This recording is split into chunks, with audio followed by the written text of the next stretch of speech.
Hey guys, tonight we're talking about a drug that felt like a necessary decision. The kind of decision that works so well that every generation ends up making it again. Because this wasn't something people took to feel different. It was something they took to keep going. It was prescribed by doctors, used by soldiers, taken by students, trusted by people who had things to do and not enough energy to do them. It didn't feel dangerous. It felt efficient. Like borrowing time from your own body without asking what the interest rate might be. Tonight we're tracing how one drug kept returning as a solution, and why the people who trusted it most were always the last to see what it was doing. But before we get comfortable, take a moment to like the video and subscribe, but only if you genuinely enjoy what I do here. Drop a comment telling me where in the world you're lying right now, perhaps tucked under a blanket halfway between curiosity and sleep. Now dim the lights, take a deep breath, and let's ease into tonight's journey together. To understand why every generation went back to the same drug, you first have to understand what they all had in common, and what they all had in common was exhaustion that didn't feel like a good enough reason to stop. You get through the day, that's the whole goal, not excel, not thrive, just get through. Make it to the end of the list. Or somewhere close enough to the end that you can tell yourself you got through. Close enough is rarely close enough. The day usually wins. Your eyes go heavy by 10. Not tired, just less sharp than they were. The edges of things go soft. Your focus narrows. You pull it back. You've been pulling it back all morning, all week, all year, and the pulling takes something out of you that doesn't come back by the next morning. And this is just how it works now, and you've stopped expecting anything different. You eat lunch standing at the counter. You sit back down. You stare at the thing on the desk. The thing has been on the desk for 3 days. It knows this. You know this. You have developed a very honest and very unproductive relationship with this thing, where you fully acknowledge what it is and what it requires and sit across from it for extended periods of time without making any progress whatsoever. You drink another coffee. The afternoon opens in front of you like a large field you have to cross in shoes that don't fit. You try the things everyone tries. You try working harder. Commit to the first hour. White-knuckle it. Sometimes this works, in the way that forcing a door open works. You get through, but you've broken something in the process, and the rest of the day cost you the energy you spent on the forcing. You try starting smaller, just one paragraph, just one email, build momentum from motion. The momentum does not build. The motion just makes you tired in a slightly different position. You walk around the block, you come back. The thing is still there, patient, significantly more rested than you are, having had the block walk to itself. And then, at some point, you find it. The way people have always found it. Through different doors, under different names, passed across a desk or a counter without much ceremony. Small pill, unremarkable, lighter than you'd expect. You take it. You sit back down, you wait. It doesn't feel like a drug. That's always the first thing. No rush, no high, nothing announcing itself. Just the afternoon continuing, except the field you are crossing has different quality. The shoes fit. The focus comes back, not forced back, not dragged back by an act of will. Just back, like a signal that had been coming in fuzzy suddenly coming in clean. You were always capable of receiving it. Something was in the way. The something is gone. You work. The real thing. Not the performance of it, not the management of not doing it. The actual direct, frictionless thing, one task going into the next with no toll between them. You look up, and hours have gone, and the list is shorter, and you didn't feel any of it happening because none of it required managing. You feel sufficient. That's the word. Not high, not extraordinary. Sufficient, like the version of yourself you carry around in your head, as the person you actually are, the one who handles things. Finally here, finally available, finally doing the job you'd both been meaning to get around to. The soldier felt this. The housewife felt this. The student at 2 a.m, the founder at midnight, the driver on the overnight haul, all of them felt this, in their different decades, under their different names, in their different containers. All of them thought the same thing afterward. I want to feel like this again. The story begins in a Berlin laboratory in 1887, with a man who synthesized one of the most consequential molecules of the 20th century and then completely forgot about it. His name was Lazar Delianu. He was the kind of man who filed things correctly and expected the world to reward this. It usually did, in small ways. Recognition, appointments, the quiet satisfaction of a well-organized archive. In chemistry, thoroughness is a virtue. In pharmacology, it occasionally means you synthesize the most consequential molecule of the 20th century and file it under P. He was Romanian, working in Germany, and he was interested in a class of compounds called phenethylamines, carbon chains with specific structural arrangements that he was cataloguing in the methodical way that serious chemists catalogue things. He was 26 years old. He was thorough. He was working at the University of Berlin, surrounded by the most rigorous scientific culture of the era. He synthesized what we now call amphetamine, noted its chemical formula, wrote it down in a paper about phenethylamine derivatives, and published. He didn't name it. He did not test it on animals. He did not test it on himself. He described its chemical structure with the precision of a man who cared very much about precision, and he described its effects not at all, because he had not observed any, because he had not tried. He was 26 years old, and he had stumbled onto a molecule that would shape the next 130 years of human history, and he filed it with the other phenethylamines and moved on to a career that included significant contributions to petroleum chemistry and the invention of an early liquid-liquid extraction process. The molecule sat in a chemistry journal, unnamed and untested for the next 40 years. It is, when you sit with it, a genuinely stunning moment. Not because Edelianu was careless. He wasn't. He documented what he'd done with extraordinary care, but pharmacological testing of novel compounds was not yet the systematized enterprise it would become. You made a molecule. You noted its structure. You might, if you were particularly curious, observe its basic physical properties. Whether it did something interesting to a nervous system was a question for a different kind of researcher, and nobody connected those dots in 1887. So the most consequential drug of the 20th century waited. This is, in a way, the purest beginning for this particular story. The first person to encounter this molecule did not recognize what he had. He catalogued it and moved on. The reset button hadn't even been invented yet, and it was already being pressed. The second person to encounter the molecule was Gordon Alice. Alice was the kind of pharmacologist who kept his notes in a handwriting so precise it looked typeset. He had opinions about experimental design the way other men had opinions about sport, loudly, specifically, and with statistics to back them up. He was based in California in the late 1920s, and he was working on a much more practical problem than abstract chemistry. He was looking for a substitute for ephedrine. Ephedrine was the standard treatment for asthma and nasal congestion at the time. It worked well. The problem was that it came from a Chinese plant called ma huang, which made the supply chain inconvenient and the price unstable. Medical researchers across the United States were looking for a synthetic alternative. Whoever found a good one would be solving a genuinely pressing clinical problem, and, incidentally, making quite a bit of money. Alice was systematic about it. He synthesized a series of related compounds and evaluated each one for bronchodilatory effects. He was methodical. He kept meticulous notes. He worked through the options in the way a careful scientist works through options.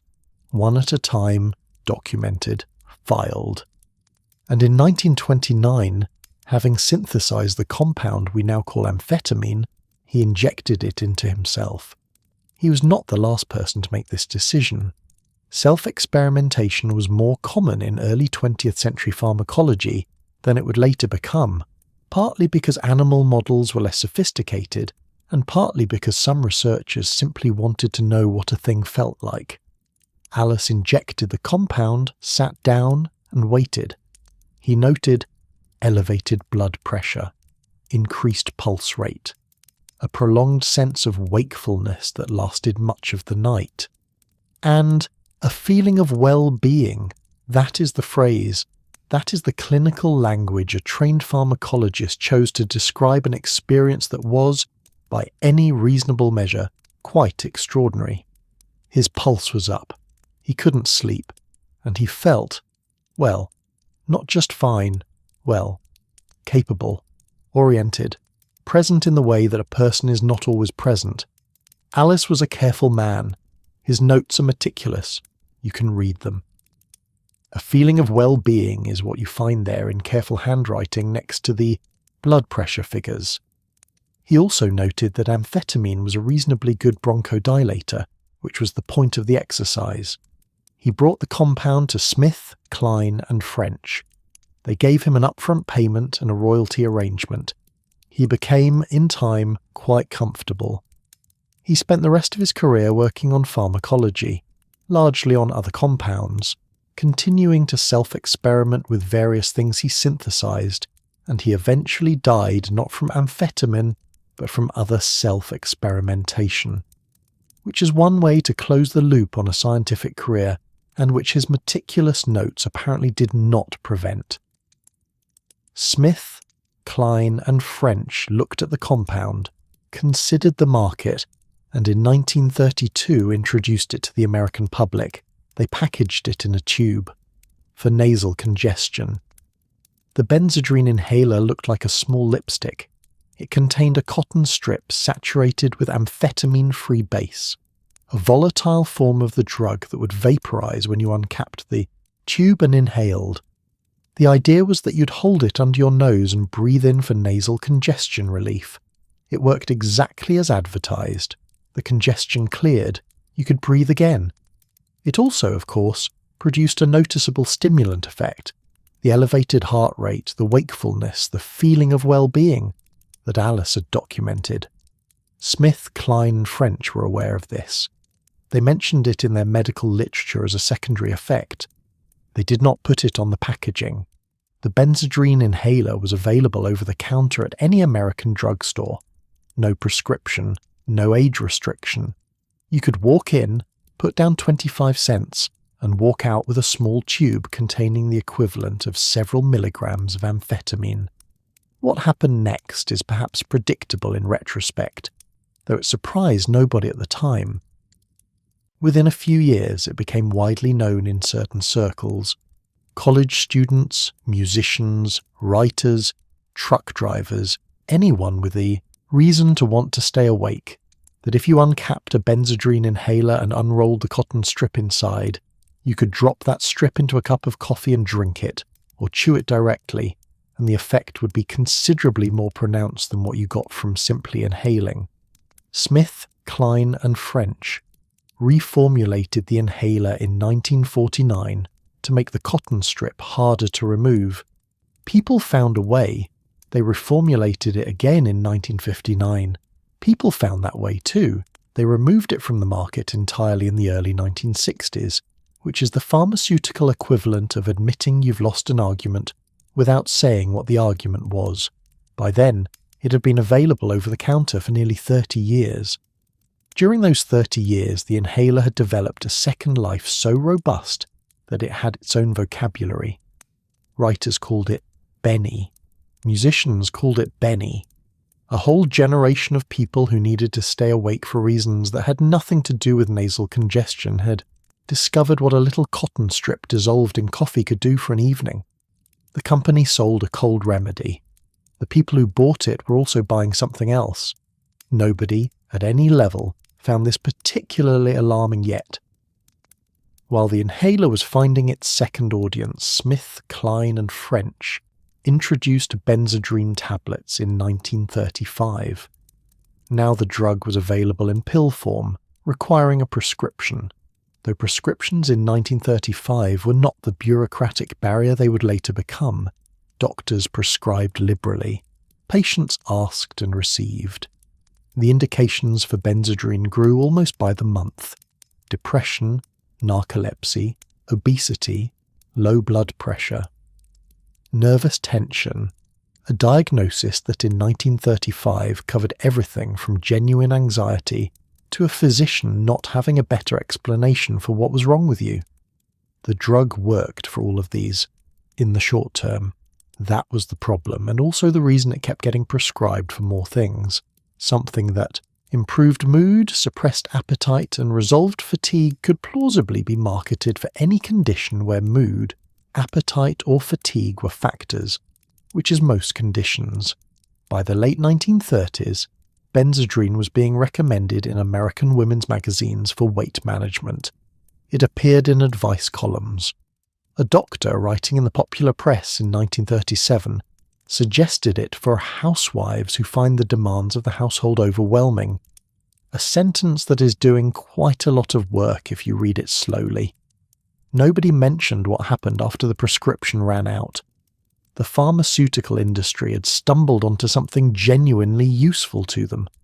A drug that made patients feel better, that worked reliably in the short term, that applied to an enormous range of complaints, and that patients could be expected to return for. Smith, Klein and French's sales figures climbed. Other manufacturers obtained licenses and entered the market. By the early 1940s, amphetamine production in the United States was in the billions of tablets per year. That is not a misprint. Billions per year in one country. By the mid-1960s, production would reach 10 billion tablets annually. At a population of roughly 200 million, that works out to approximately 50 tablets of amphetamine for every man, woman and child in the United States. Nobody at the time appears to have found this a particularly alarming figure. The drugs were prescribed. The prescriptions were written by physicians. The physicians were following clinical literature. The clinical literature was published in journals. Everything was proceeding correctly. The machine was working exactly as designed. In 1937, a psychiatrist in Providence, Rhode Island named Charles Bradley was running a residential school for children with behavioral and learning problems. His name was Charles Bradley, and he wore bow ties and kept precise records and had the particular energy of a man who had decided that children with neurological problems deserved the same rigorous attention that adults received, which in 1937 was a more radical position than it sounds. The school he ran was called the Emma Pendleton Bradley Home, named for a family member who'd been institutionalized with neurological illness, the kind of institutional history that tends to produce either indifference or obsession. Bradley chose obsession. Bradley was not a man without ideas. He had been following the literature on cerebrospinal fluid and brain function, and he had a theory that certain behavioral and cognitive problems might be related to low pressure in the fluid surrounding the brain. To test this, he subjected some of his children to a procedure called air encephalography. Air encephalography involved removing a quantity of spinal fluid and replacing it with air so that the brain structures would be visible on an X-ray. The air created contrast. The contrast created images. The images told you things about the brain. It also caused severe, sometimes incapacitating headaches that could last for days. The body expected to find fluid around the brain. Finding air instead, it did not appreciate the change. Bradley thought that stimulating the children's nervous systems might help with the headaches. He had Benzedrine on hand. He gave it to the children. The headaches did not really improve, but something else happened almost immediately. Within days of starting the medication, the teachers at Bradley's school came to him. Something was different. The children who had always been the most difficult, the ones who couldn't sit, couldn't focus, couldn't be reached through the normal channels of teaching, were sitting, were focusing, were reading, completing problems, engaging with the material in ways that had not been available to them before. The children noticed it themselves. They named the pills, not Benzedrine, not the medicine. They called them arithmetic pills because arithmetic was the thing that had always been hardest, and arithmetic was the thing that suddenly became manageable. The name arose spontaneously, in the way children name things that feel important and slightly magical. Bradley published a paper about this in the American Journal of Psychiatry in 1937. He described, in careful clinical language, a dramatic improvement in behavior and academic performance in 14 of the 30 children given amphetamine. He noted the arithmetic pills. He noted the children's responses. He published his findings in one of the most prestigious psychiatric journals in the country. And then, for 30 years, almost nothing happened. The paper was not suppressed. It was available. Anyone who went looking for it could find it. It simply was not incorporated into mainstream medical practice. Child psychiatry was not yet a well-developed field. The mechanisms behind what we would later call ADHD were not understood. The idea that a stimulant could help a child with attention problems seemed, to many physicians of the era, counterintuitive to the point of being confusing. Wouldn't a stimulant make an already hyperactive child worse? Bradley's finding, that for some children it did the opposite, sat in a filing cabinet, functionally invisible, while the rest of the medical establishment prescribed the same drug to adult women for weight loss and nervousness. The arithmetic pills waited. For 30 years, they waited. The year 1937 is also notable for another reason. It is the year a German pharmacologist named Fritz Hauschild was tasked with synthesizing a stimulant compound for the Wehrmacht. Germany had observed the military utility of stimulants in research literature and wanted something domestic, reliable, and scalable. Hauschild synthesized methamphetamine, a molecule nearly identical to amphetamine, with one additional methyl group that made it more potent and longer-lasting, and slightly more lipid-soluble, meaning it crossed into the brain a little faster. He gave it the trade name Pervitin. The name came from Temler Pharma, the Berlin company that would manufacture it. The Wehrmacht looked at the early results and was impressed. Pervitin went into production. The clinical trials were brief. The results were clear in the way that military results need to be clear. Soldiers on Pervitin required less sleep, marched further, reported less fatigue, and performed better on tasks requiring alertness over extended periods. The High Command looked at those results and saw exactly what they wanted to see. They did not ask many questions about what happened afterward. In 1939 the war began, and the question of what this drug could do for an army was about to receive the largest uncontrolled human trial in history. Bradley's children were doing their arithmetic in Providence. German soldiers were being issued tablets in their ration kits. The molecule connecting these two uses had no opinion on either one. It simply worked. For a while. The other people who were paying very close attention to Benzedrine in the late 1930s and 1940s were writers. The connection between stimulants and creative output has a long history. Coffee, famously, fueled several centuries of Western intellectual production, and before that there was tobacco, and before that there were things historians prefer not to speculate about. But amphetamine offered something qualitatively different.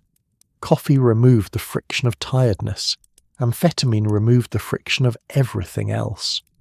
Writers who used Benzedrine in the 1930s and 1940s described what is, by now, a familiar set of effects. The thoughts that organized, themselves, the sentences that came, the hours that passed productively rather than painfully. What had been difficult became possible. What had been possible became fluid. Jack Kerouac is the name most commonly attached to this story. The typewriter, the long scroll of paper, the The 3 weeks of inspired frenzy. Benzedrine is usually in there somewhere. The reality is, as always with Kerouac, somewhat more complicated. The scroll of On the Road represented years of notes and drafts and thinking that arrived at a final form through the particular clarity of a Benzedrine run, not a single inspired weekend. The legend got compressed, the way legends do when they're more useful as myths than as facts, and nobody involved had much incentive to correct it. But this is the thing about amphetamine and creative work. It doesn't write the book. It doesn't have ideas. It can't revise. What it does is get you to the desk when the desk is hard to reach, and keep you there when leaving would be easier. For people who had ideas they couldn't reach, who could feel the work waiting somewhere behind a wall of friction, the removal of friction was everything. Allen Ginsberg used it. William Burroughs used it, though Burroughs would eventually become more systematically interested in other things. The jazz musicians playing late sets in clubs where the hours were punishing, and the pay was not. They used it. The truck drivers on long hauls who needed to reach the next city by morning used it. The nursing students cramming for exams used it. The factory workers on double shifts used it. All of them encountering the same molecule. All of them in a context that made the use feel particular, specific, different from the other uses. The musician's version felt nothing like the trucker's version, which felt nothing like the writer's version, which felt nothing like the housewife's version, which felt nothing like what those children in Providence experienced. The setting, the intention, the social meaning, the story you told yourself about why you were doing it, all of it shaped the experience in ways that were real, not imaginary. Context matters. It matters pharmacologically. It matters psychologically. It matters in the way a drug feels and the way a drug is remembered. But the compound itself, operating beneath all of it, did not make that distinction. It didn't know it was in a jazz club. It didn't know it was on a typewriter. It didn't know it was in a Wehrmacht ration kit or a doctor's prescription for nervous tension. It was doing the same thing in all of those places, to the same system, with the same eventual accounting. The bills just came due at different times in different envelopes. By 1940, Benzedrine tablets had been available in the United States for 5 years. Benzedrine inhalers for 8. The drug had accumulated an entire ecosystem of use, without any of those uses particularly aware of the others. Doctors prescribed it for depression and obesity, while their patients' children were calling it arithmetic pills in a Rhode Island school. The writers rolling their inhalers were in the same cultural moment as the housewives counting calories, and the Wehrmacht soldiers receiving their ration kits had no way of knowing that a pharmacologist in California had described the same molecule as a feeling of well-being, and a quiet room of children in Providence had decided it made fractions manageable. This is the structural condition that makes the entire story possible, not stupidity, not moral failure, not weakness of character, structural isolation. Each context is sealed from the others. The doctor doesn't know about the jazz musician. The jazz musician doesn't know about the Wehrmacht. The Wehrmacht doesn't know about Bradley's children. The housewife in her kitchen doesn't know about the truck driver on the interstate, who doesn't know about the beat poet in the coffee house, who doesn't know that what he's unrolling from an inhaler and dropping into his coffee was patented, if not quite named, by a Romanian chemist in Berlin the year before the first automobile was built. Each person is inside their own version of the story. None of their versions contains the others. This is not a failure of intelligence. These were doctors and scientists and writers and soldiers, not idiots. It is a failure of visibility. Nobody could see the whole picture, because nobody was positioned to see the whole picture. The drug was in too many rooms at once, and the rooms had no windows between them. This is the reset button, not a metaphor for it. The literal mechanism. You encounter it in your context. Your context provides the frame. The frame provides the story. The story is, this is a useful tool that I am using sensibly for a legitimate purpose. The frame doesn't know about the other frames, the story doesn't talk to the other stories, and the drug, indifferent to all of them, produces the same result regardless. The feeling of well-being, the productivity, the removal of friction, the clock running out faster than expected in a way that feels like a gift, and eventually, not now, not yet, the other thing. The thing the frame doesn't mention, but that is not yet. In the spring of 1940, the German army crossed into France. They had 7 weeks of Pervitin and 3 days of sleep to do it with, and the world was about to find out what this drug could do when you scaled it up. France fell in 6 weeks. That fact has been analysed from every angle for 80 years. The German tactics, the Allied miscalculations, the terrain, the tank doctrine, the decisions made in those first frantic days. Military historians have written entire libraries about it. What fewer of them mention is what the soldiers were running on. Approximately 35 million Pervitin tablets were distributed to German forces in the spring of 1940. The Blitzkrieg, the Lightning War, the campaign that shocked the world and redrew the map of Europe, was conducted largely on methamphetamine. Soldiers went 2, 3, sometimes 4 days without sleep. They moved faster than anyone thought infantry could move. They pressed through moments when exhaustion should have stopped them. The drug did what the drug does. At first, the Pervitin tablet looked unremarkable, small, white. Something you might get at a pharmacy for a headache, which was more or less the packaging that Temmler, Pharma, had originally used. They had sold it over the counter in Germany beginning in 1938, a general-purpose stimulant available at the chemist, marketed as a remedy for fatigue and low mood. German housewives had been taking it, shift workers, students. Then the Wehrmacht placed an order, and the scale changed entirely. Field Marshal Erich von Manstein's plan for the French campaign required German forces to push through the Ardennes, a section of dense, hilly forest that the Allies had assumed was impassable for armoured units, and then race to the English Channel before anyone could react. The plan worked because the Allies were slow. The Allies were slow because the Germans were fast. The Germans were fast because nobody was sleeping. Units moved through the night on schedules that peacetime training had never tested. The generals gave orders. The orders required things that rested men couldn't do. Pervitin closed the gap. A military physician named Otto Ranke had championed the drug after running trials on 90 university students, testing their performance on cognitive and physical tasks while dosed, comparing them against control groups, measuring the results with the rigour that the Wehrmacht demanded from anything it was considering a standard issue. The results were clear enough that Ranke wrote a letter to the High Command recommending Pervitin be made widely available. He was genuinely enthusiastic. He was not wrong about what Pervitin could do over the span of a day or a week. He was, like almost everyone else who appears in this story, not particularly focused on the question of what came after that span. The trials had run for hours, not months. The men had been students, not soldiers in sustained combat. The gap between what Ranke's data showed and what the drug would eventually do to men who took it continuously under combat stress was real, and was not visible in the trial data, and nobody was positioned to demand that it be. Ranke's recommendation was accepted. The orders went to Temmler Pharma.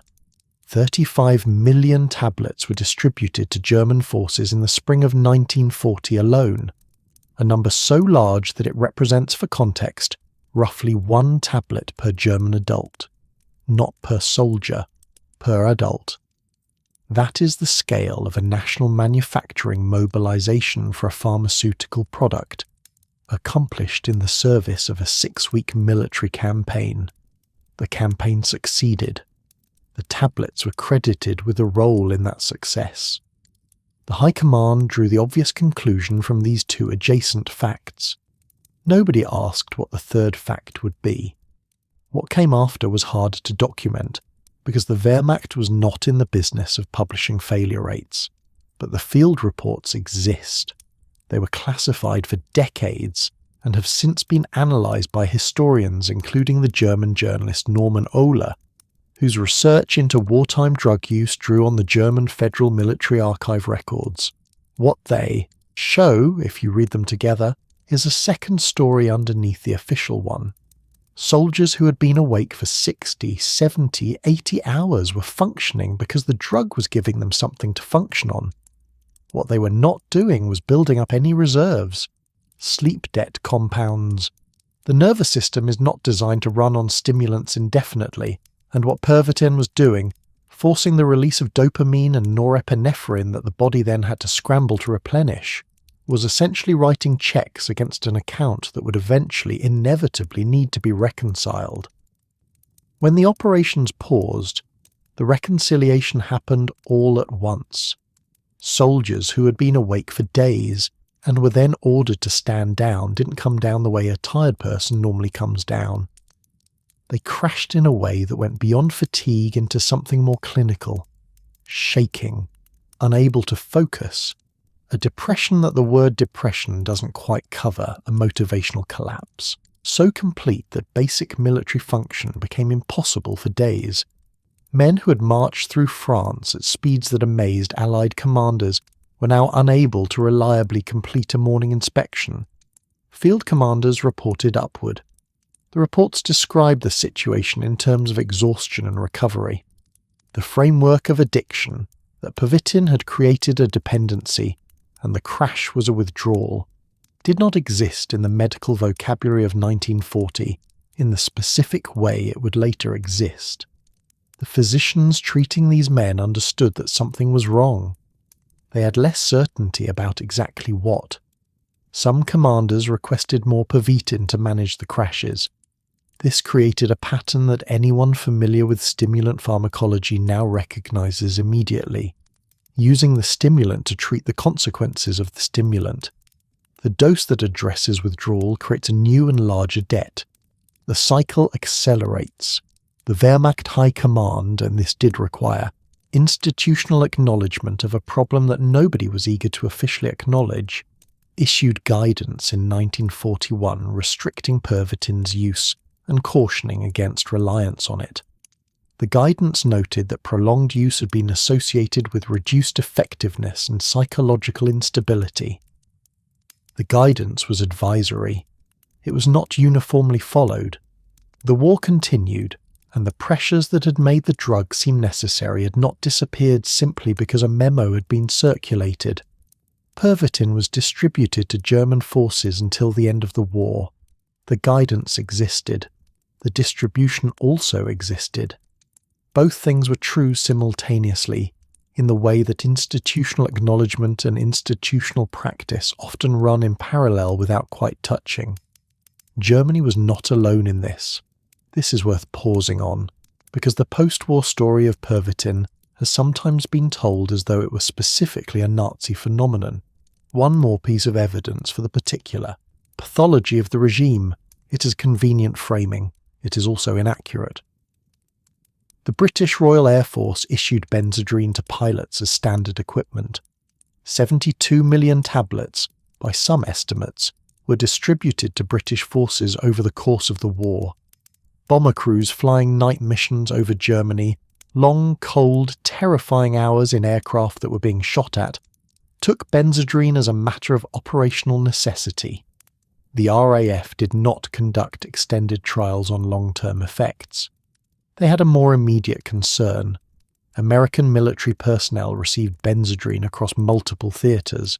The US Army Air Forces distributed it. The Navy distributed it. Ground troops received it. The reasoning was the same reasoning the Wehrmacht had applied. The war required men to do things that exhausted men could not do, and the drug addressed that gap. Japanese forces had their own version. Philopon methamphetamine, the same molecule as Pervitin, under a name derived from the Greek Philoponos, meaning loving work, was issued to naval aviators, to pilots flying the one-way missions that the war's last phase required, to factory workers keeping production running through the night when the night shifts were the only ones left. Someone at the Japanese manufacturer had chosen that name with either deep sincerity or a very dry sense of humour. It is genuinely unclear which. Every major power in the Second World War made the same calculation. It worked. The war was urgent. The long-term questions could wait until after. They were all correct about the first two parts. They were all mistaken about which part could wait. The Allies won, the Axis lost. The methamphetamine tablets in the Japanese military warehouses, hundreds of thousands of them, produced for a war that was now over, didn't disappear with the surrender.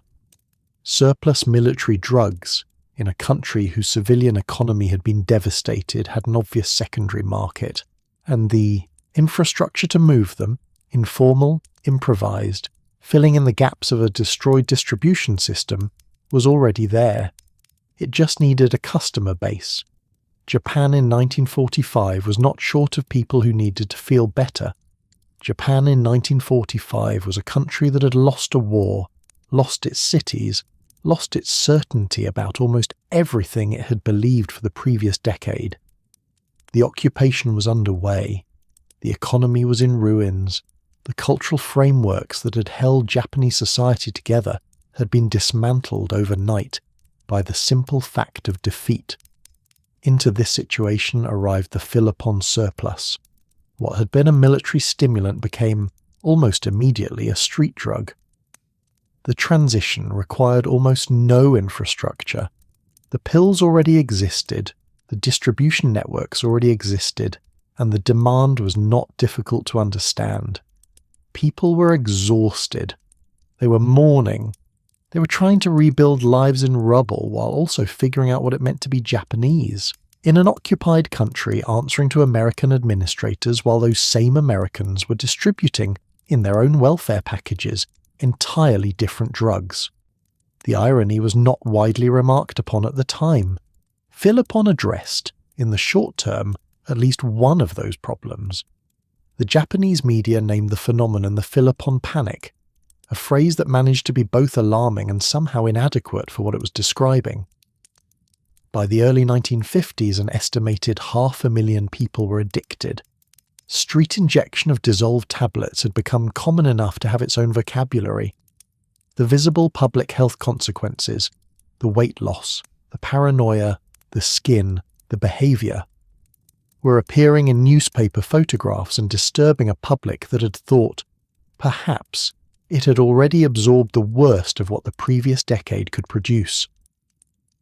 The Japanese government's response was, by the standards of post-war drug policy, unusually fast and unusually comprehensive. A series of laws passed between 1951 and 1954 criminalised possession and manufacture, established mandatory treatment programs, and dedicated serious enforcement resources to dismantling the supply networks.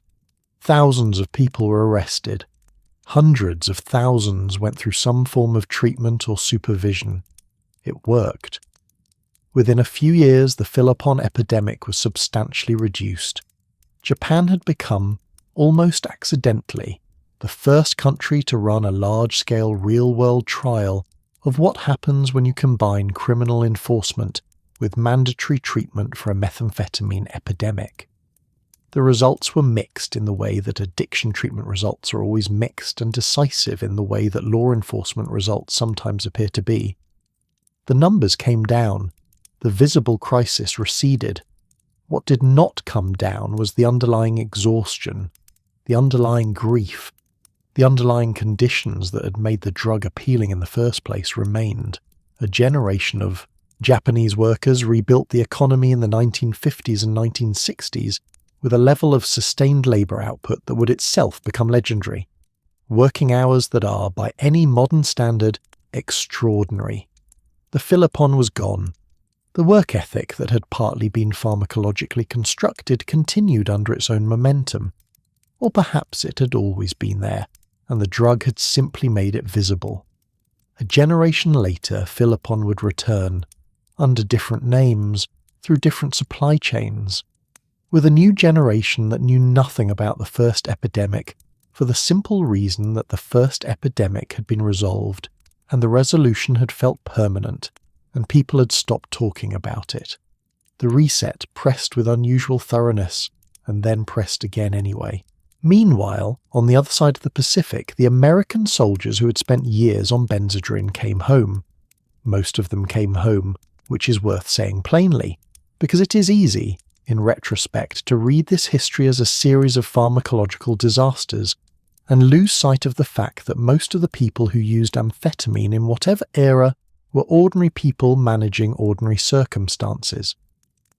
Most of the American veterans who had used Benzedrine during the war stopped using it when the war ended. The drug had been a tool. The tool was no longer needed. They put it down and rebuilt their lives, and the tool did not figure prominently in what came next. This is worth emphasizing because the exceptions, the people for whom the tool became something else, are the ones who appear in the historical record, and historical records have a survivor bias problem in reverse. The people who had uncomplicated relationships with amphetamine during wartime and then stopped taking it after the war are mostly invisible. The people for whom the stopping was harder are documented. For some veterans, the transition was not seamless. The Benzedrine had addressed things: fatigue, anxiety, the specific difficulty of sustained alertness over long operations, that did not simply resolve when the war ended. Some men came home and found that peacetime felt slow, dull, and low in a way that wartime, for all its terror, had not. The clinical term for this, which did not yet exist in 1945 but would eventually be developed, involves disruption to the dopamine and reward systems that sustained stimulant use produces. The less clinical description is, they remembered how it felt, and peacetime, unmedicated, felt inadequate by comparison. Some of those men had a conversation with a doctor in the late 1940s or early 1950s. The conversation went in various forms like this: "I've been feeling tired and low since I came back, and I remember there was something during the war," and the doctor, who was operating in a medical culture where amphetamine was a legitimately prescribed treatment for depression and fatigue, would say, "Yes, we can try something for that."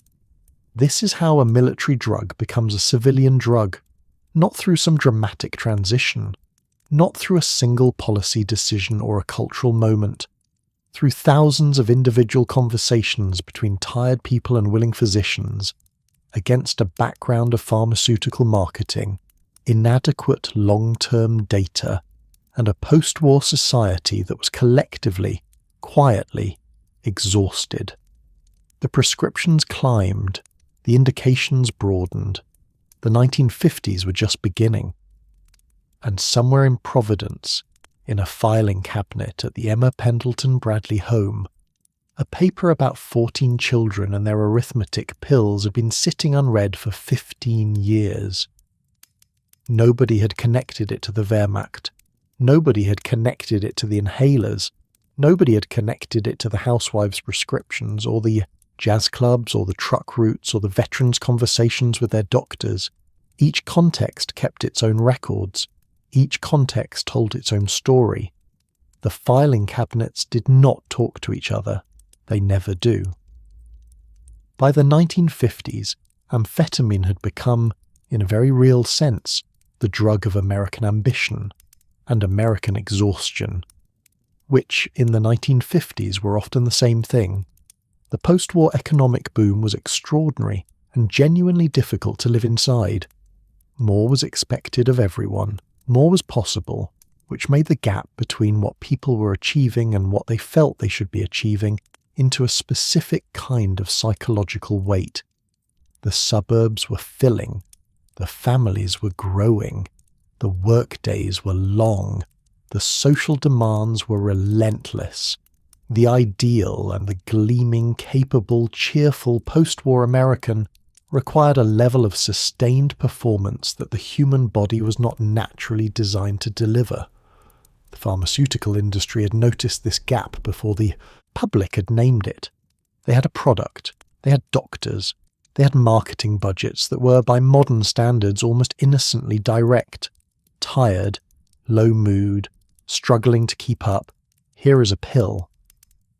The housewife who needed to be cheerful through the domestic labour of managing a household, the social obligations, the children, and the expectation of perpetual pleasantness while her husband worked, was not imagining her exhaustion. The Benzedrine prescription addressed it in the short term, which is why she refilled it, which is why her doctor kept writing it, which is why one researcher estimated that by the early 1970s, women were receiving roughly twice as many amphetamine prescriptions as men. Twice as many. For the same drug. Because the conditions being treated, fatigue, low mood, nervous tension, weight, were disproportionately presented by and diagnosed in women, which tells you something about both the medicine and the society it was embedded in. The businessman who needed to be sharp through meetings, travel, and the grinding performance of mid-century corporate competence was not imagining his fatigue. The truck driver running interstate routes on schedules that assumed he would not need to sleep was not imagining his need. The student who discovered that amphetamine turned examination preparation from an anxious endurance test into something that felt, briefly, manageable, not imagining anything. Benzedrine worked on real things. That is consistently the most important fact in this story, and consistently the most overlooked. The people taking amphetamine in 1950s, America, were not weak or reckless or morally deficient. They were tired. They were under pressure. The drug addressed both, at least temporarily, with reliable efficiency, which is why nobody stopped to ask too carefully what it was doing to them while it helped. The numbers that emerged from this era are, taken together, the kind of statistics that seem like they must be wrong and turn out to be accurate. By the late 1950s, American physicians were writing millions of amphetamine prescriptions annually. The indications had expanded to include, at various points, depression, alcoholism, narcolepsy, obesity, low blood pressure, hay fever, caffeine addiction, seasickness, and, in one of the more creative entries in the pharmaceutical literature, the hiccups. The hiccups. Someone prescribed amphetamine for the hiccups. This appeared in the official medical literature as a legitimate clinical application. The reasoning, such as it was, held that a stimulant might interrupt the spasm cycle. Whether it worked for that specific application is, at this point, somewhat beside the point. The hiccups indication reflects something real about the era. A drug that made people feel better was assumed to be appropriate for whatever was making them feel worse, with the causality working in all directions simultaneously. If you felt bad because of condition X and amphetamine made you feel better, then it was a treatment for condition X. The possibility that it would have made almost anyone feel temporarily better, regardless of condition X, was not, in 1955, a question the prescribing culture was organised around asking. The drug companies were not asking, the physicians were not asking, the patients were not asking. The one group that was starting to ask quietly, in language that had not yet reached the attention of anyone outside academic pharmacology journals, was researchers. The one group that was starting to ask quietly, in language that had not yet reached the attention of anyone outside academic pharmacology journals, was researchers. Not loudly, not in a way that immediately affected prescribing behaviour. But by the late 1950s, a small body of literature was accumulating in pharmacological journals about what happened to people who took amphetamine for extended periods. The findings were not alarming in the way that crisis findings are alarming. They were alarming in the way that creeping things are alarming. Slow, incremental, easy to dismiss individually, disturbing when read in sequence, tolerance built. The dose that had worked 6 months ago required upward adjustment. Patients who stopped abruptly reported low mood, fatigue, and what one paper delicately described as anhedonia, an inability to find pleasure in things that had previously been pleasurable. Some patients on extended high-dose regimens reported paranoid thinking. Some reported episodes that resembled acute psychosis. The mechanism was not yet fully understood. The dopamine system would not be mapped with the precision needed to explain this for another decade. But the pattern was becoming visible to anyone who chose to look. The FDA moved, in 1959, to require prescriptions for benzodrine inhalers, which were by then the last over-the-counter amphetamine product, and removed them from open market sale entirely a year later. This was presented as a public health measure, which it was, as far as it went. It did not go very far. The prescription market continued at full capacity.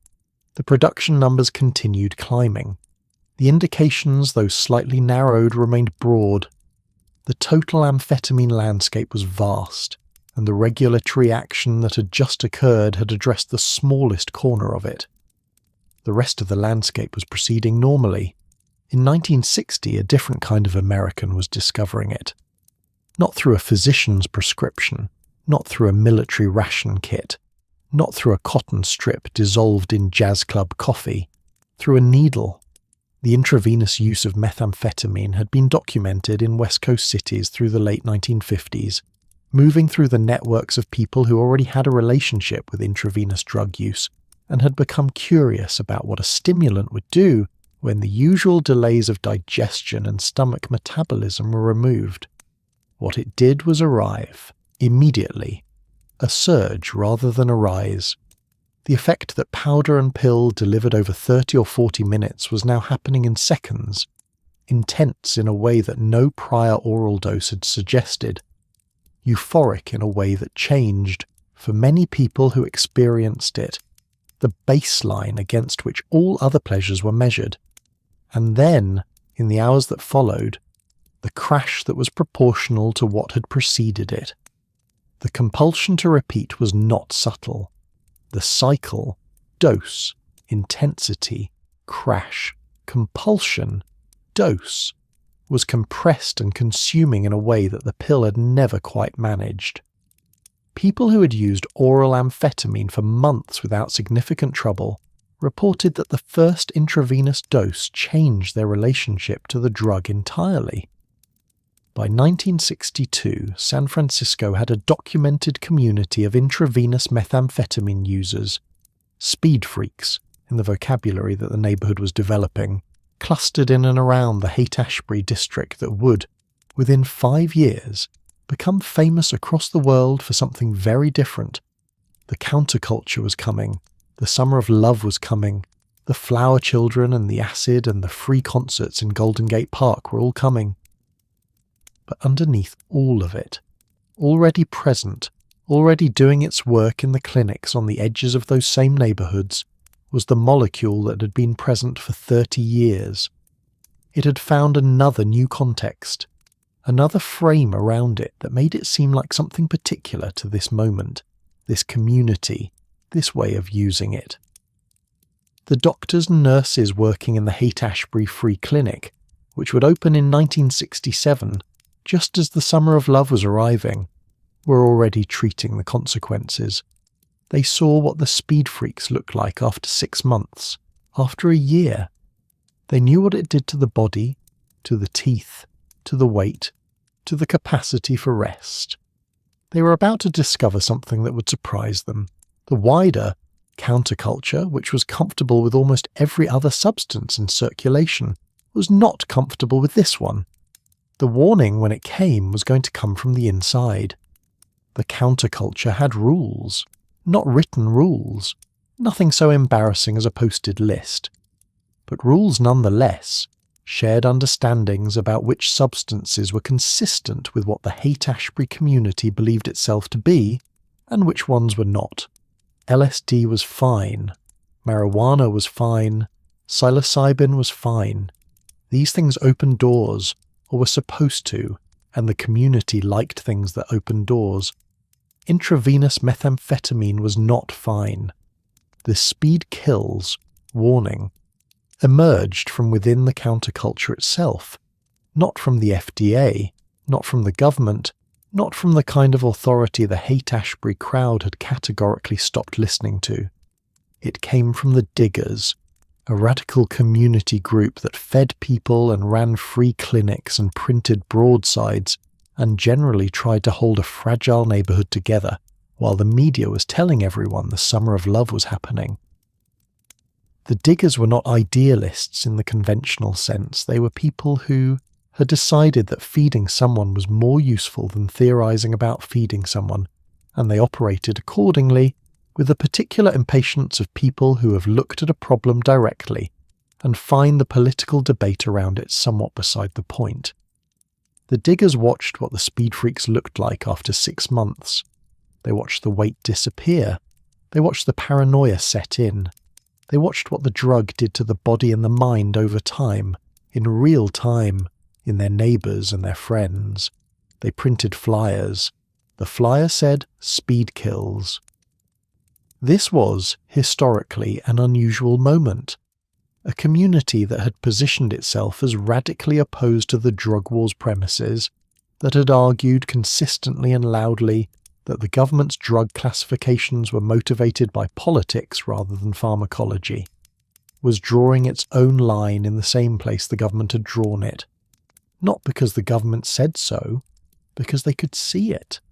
The warning was accurate, and it was heard, imperfectly, in the way that warnings about pleasurable things are always heard imperfectly, which is to say, by some people, in some cases, with some effect, and not nearly enough. The Haight-Ashbury Free Clinic opened in June 1967 in a Victorian house on Clayton Street. It was staffed by volunteer physicians and nurses who had decided that the tens of thousands of young people descending on San Francisco that summer needed medical care and were not going to get it through any existing system. The clinic charged nothing. It asked nothing about insurance or address or the circumstances by which you had ended up on their examination table at 2 a.m. What it saw was educational, in the way that direct contact with consequences is always educational. It saw speed freaks in the acute phase, rapid heart rate, elevated blood pressure, hypothermia, the particular twitching agitation that intravenous methamphetamine produces when the dose is high and the body's running out of resources to buffer it. The textbooks had descriptions for this. The textbooks had been written by people who had not met it at 2 a.m. It saw them in the crash, the profound flatness, the inability to experience anything as worth doing, the sleep that arrived finally and lasted for days and woke them into a grey world. It also saw something that the clinic's doctors found striking enough to write about. The speed freaks who came through the clinic were not, for the most part, the people the media was writing about.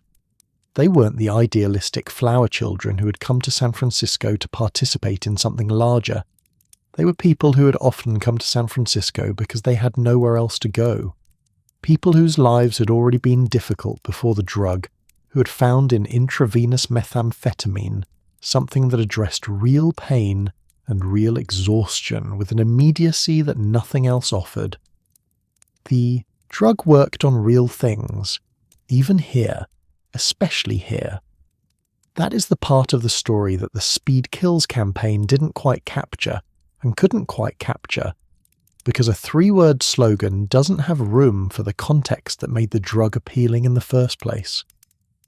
While San Francisco was running its experiment in community medicine, Washington was running a different kind of experiment. The Controlled Substances Act passed in 1970. It was the Nixon administration's attempt to create a unified legal framework for drug classification, a scheduling system that ranked substances by their medical utility and abuse potential. The architect of the system were not, in the main, scientists. They were policymakers who consulted scientists and then made decisions that reflected political as much as pharmacological logic.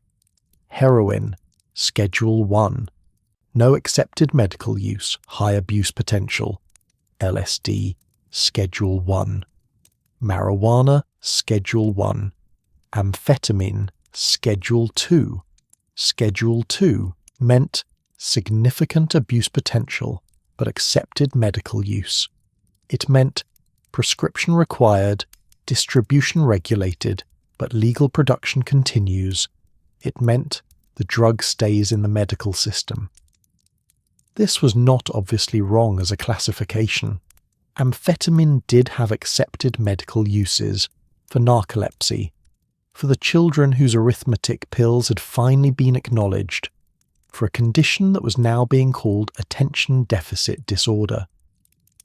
The research had caught up with Bradley's 1937 paper at a remove of 33 years, and the medical establishment had arrived at something resembling his conclusion through a route that had taken roughly 4 times longer than it should have.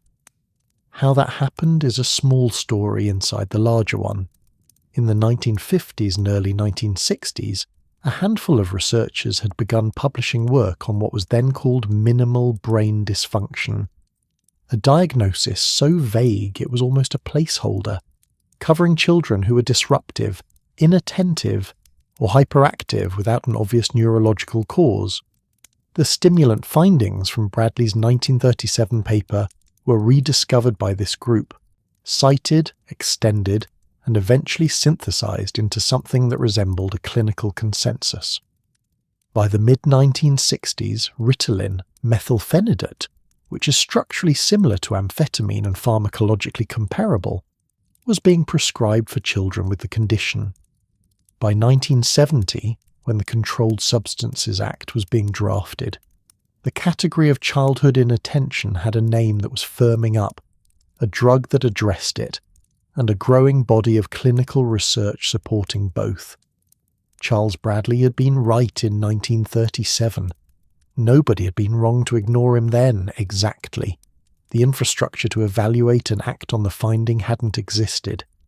It had simply taken 3 decades to build that infrastructure, 3 decades during which the finding sat in a filing cabinet in Providence, available to anyone who looked. But Schedule 2 also meant that every other pharmaceutical manufacturer with an interest in stimulant medications, and there were several, could continue to produce and market amphetamine products legally with a doctor's prescription in whatever quantities the market would bear. The quantities the market would bear turned out to be, in the most literal sense, industrial. By the mid-1960s, American pharmaceutical companies were producing 10 billion amphetamine tablets annually. 10 billion. For a country of 200 million people, the math works out to 50 tablets per person, which includes infants and the elderly, neither of whom were the target demographic. But before the Controlled Substances Act existed, before the scheduling system existed, one of the more remarkable chapters in the drug's civilian history had already been running for a decade out of a small office on East 72nd Street in Manhattan. Max Jacobson had a medical degree from Berlin and a patient list that read, depending on the year, like the guest list at the most interesting party in the world. He was a physician who specialized in what he called vitamin shots, injections he prepared himself in his office from formulations that were never fully disclosed and which contained, at various points, vitamins, animal cells, steroids, enzymes, placenta extract, amphetamine, and probably other things that the regulatory climate of the 1950s and 1960s did not require him to specify. His clients called him Dr. Feelgood. The name tells you what the shots did. You arrived at Dr. Jacobson's office tired, low, in pain, or simply in search of what he offered. You received an injection. You left feeling, well, capable. The specific texture of the feeling that Gordon Alice had written down in his notes in 1929, delivered now in a syringe by a small, intense man with wire-rimmed glasses who had absolute confidence in his own methods. By the late 1950s, Jacobson had approximately 150 clients. They included Truman Capote, who was working on a book and needed to concentrate. Tennessee Williams, who was dealing with the usual, Eddie Fisher, who had feelings about various things, Cecil B. DeMille, who was directing films, Marlene Dietrich, who was performing, Alan J. Lerner, who was writing lyrics for Camelot and finding the process difficult. This is, taken as a group, the most expensive collection of creative blocks in American history. Jacobson addressed all of them with the same syringe. And John F. Kennedy, who was about to become President of the United States. Kennedy had chronic back pain, genuine, documented, debilitating back pain from a wartime injury, and a series of subsequent medical interventions that had not improved the situation. He was also chronically tired in the way that a man running for president while managing significant health problems tends to be tired. Jacobson had been recommended to him. The injections helped. Kennedy found Jacobson useful enough that he brought him to the Vienna summit with Nikita Khrushchev in June 1961. The Vienna summit is one of the more consequential diplomatic encounters of the Cold War. Kennedy and Khrushchev met over 2 days to discuss Berlin, nuclear testing, and the general question of whether the United States and the Soviet Union were going to find a way to coexist or not. The meeting did not go well. Khrushchev emerged from Vienna believing that Kennedy was weak, inexperienced, and could be pushed. He reportedly told colleagues that Kennedy was a boy who could be intimidated. That assessment, whether accurate or not, and historians have debated it extensively, is widely considered to have contributed to Khrushchev's decision to place nuclear missiles in Cuba the following year. Kennedy had received an injection before the summit. What was in the injection was not recorded with the specificity that a State Department cable would have required, which is to say, it was not recorded at all, which is one way to keep something out of the historical record and another way to ensure it becomes the most interesting footnote in it. Journalists who covered the summit noted that Kennedy seemed agitated, in some moments volatile, in others oddly flat. Jacobson's license was eventually revoked in 1975, after a New York State investigation found that he had been administering dangerous substances in uncontrolled combinations, without adequate documentation. He maintained until the end that his methods were sound and his drugs were safe. He died in 1979. He was, in his own way, completely sincere. He had found something that worked, for a while, for 150 very busy people. He had assembled a story around it that made the thing he was doing seem like medicine rather than stimulant injection. He had administered that story alongside the amphetamine with equal confidence. His patients had believed the story. Some of them had become dependent on the injections in ways they would not have described as addiction, because the story didn't include that word. Truman Capote would later say that Jacobson's shots had damaged his ability to concentrate, which is one of the more ironic outcomes given the original complaint. Kennedy's personal physician, Dr. Janet Travel, did not know what Jacobson was injecting. When she found out, she was not pleased. The president continued seeing Jacobson anyway. It had worked on everyone who walked through his door, until it didn't.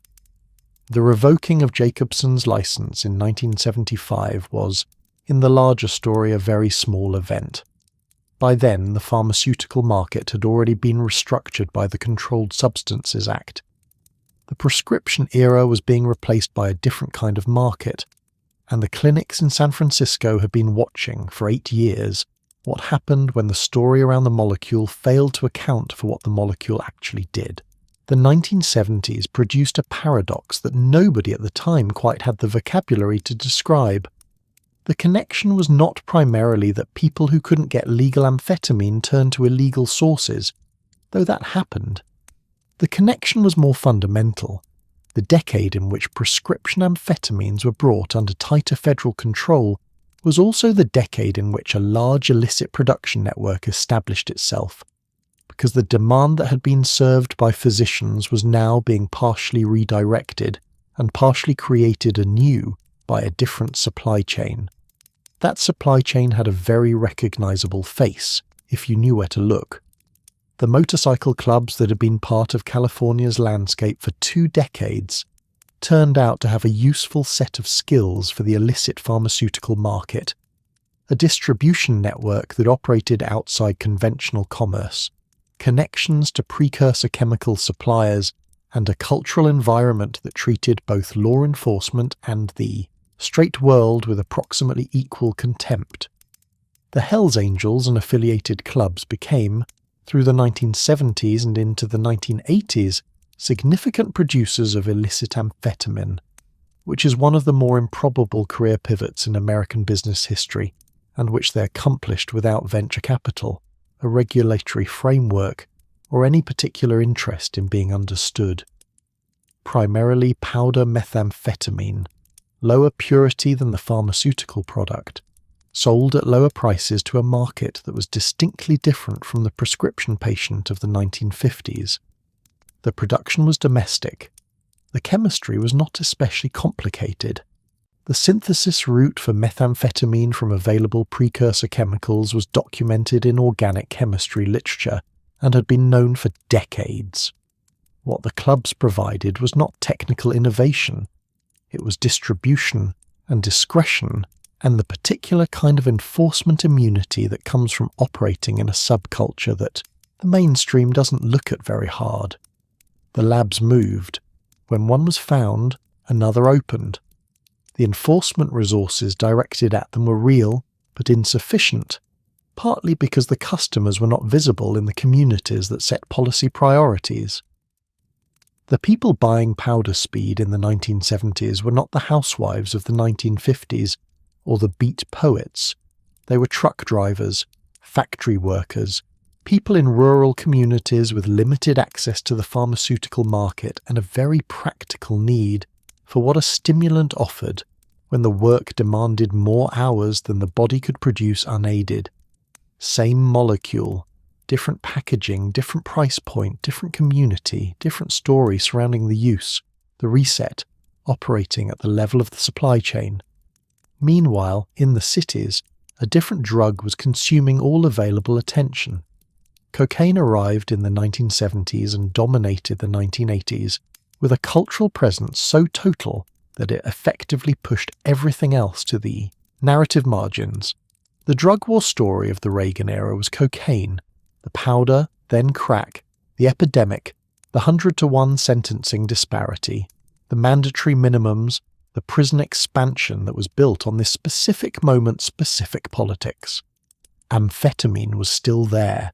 The prescription market was still running. The biker production was still running. But in the cultural imagination, it had become a background phenomenon, a regional story.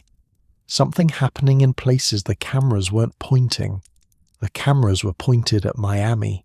The cameras were pointed at crack markets in urban America. The cameras were pointed at whatever produced the most compelling version of the drug war for a news cycle that had discovered, by 1985, that drug stories were excellent television. Powder speed in a rural county in Oregon was not excellent television. And in the United Kingdom, at approximately the same moment, something was happening in warehouses that would not make the American news either, but that would, within a decade, change how a generation of people understood what stimulants were for. The British rave scene began somewhere around 1988, in a convergence of factors that retrospectively looks inevitable, and at the time looked like chaos.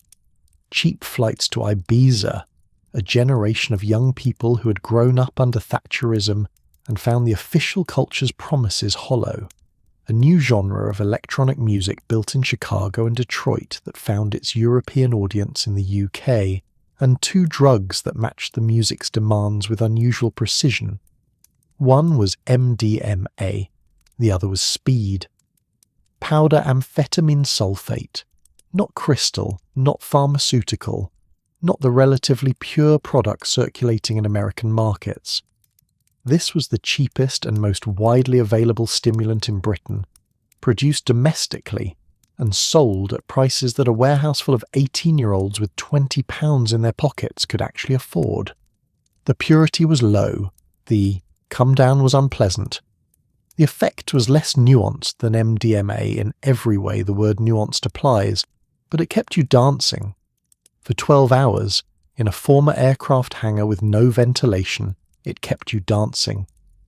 The molecule that had marched through France in 1940, that had fueled the Blitzkrieg and the beat poets and the housewives' diet plans and the rural truck routes, was now keeping British teenagers in warehouses until 8 in the morning. Nobody in that warehouse was thinking about any of those other uses. They were in a specific place with specific people, doing a specific thing. The context was its own world. The reset at 3 in the morning under a strobe light. The British government responded with the Criminal Justice and Public Order Act of 1994, which included specific provisions targeting outdoor raves, among them restrictions on gatherings involving music, characterised by the emission of a succession of repetitive beats. This is now one of the more inadvertently musical phrases in British legislative history. The scene went underground. The music and the speed continued. The particular version that had fueled the early rave years was gradually displaced by more expensive options as the 1990s progressed and the scene's economic profile shifted. Speed became working class in the way it always eventually becomes working class. The aspirational users moved on to something with a better story, and the people for whom price was the determining factor stayed. This pattern, stimulants retaining their least visible market as their cultural profile shifted, would repeat in a very different context in the United States within the decade.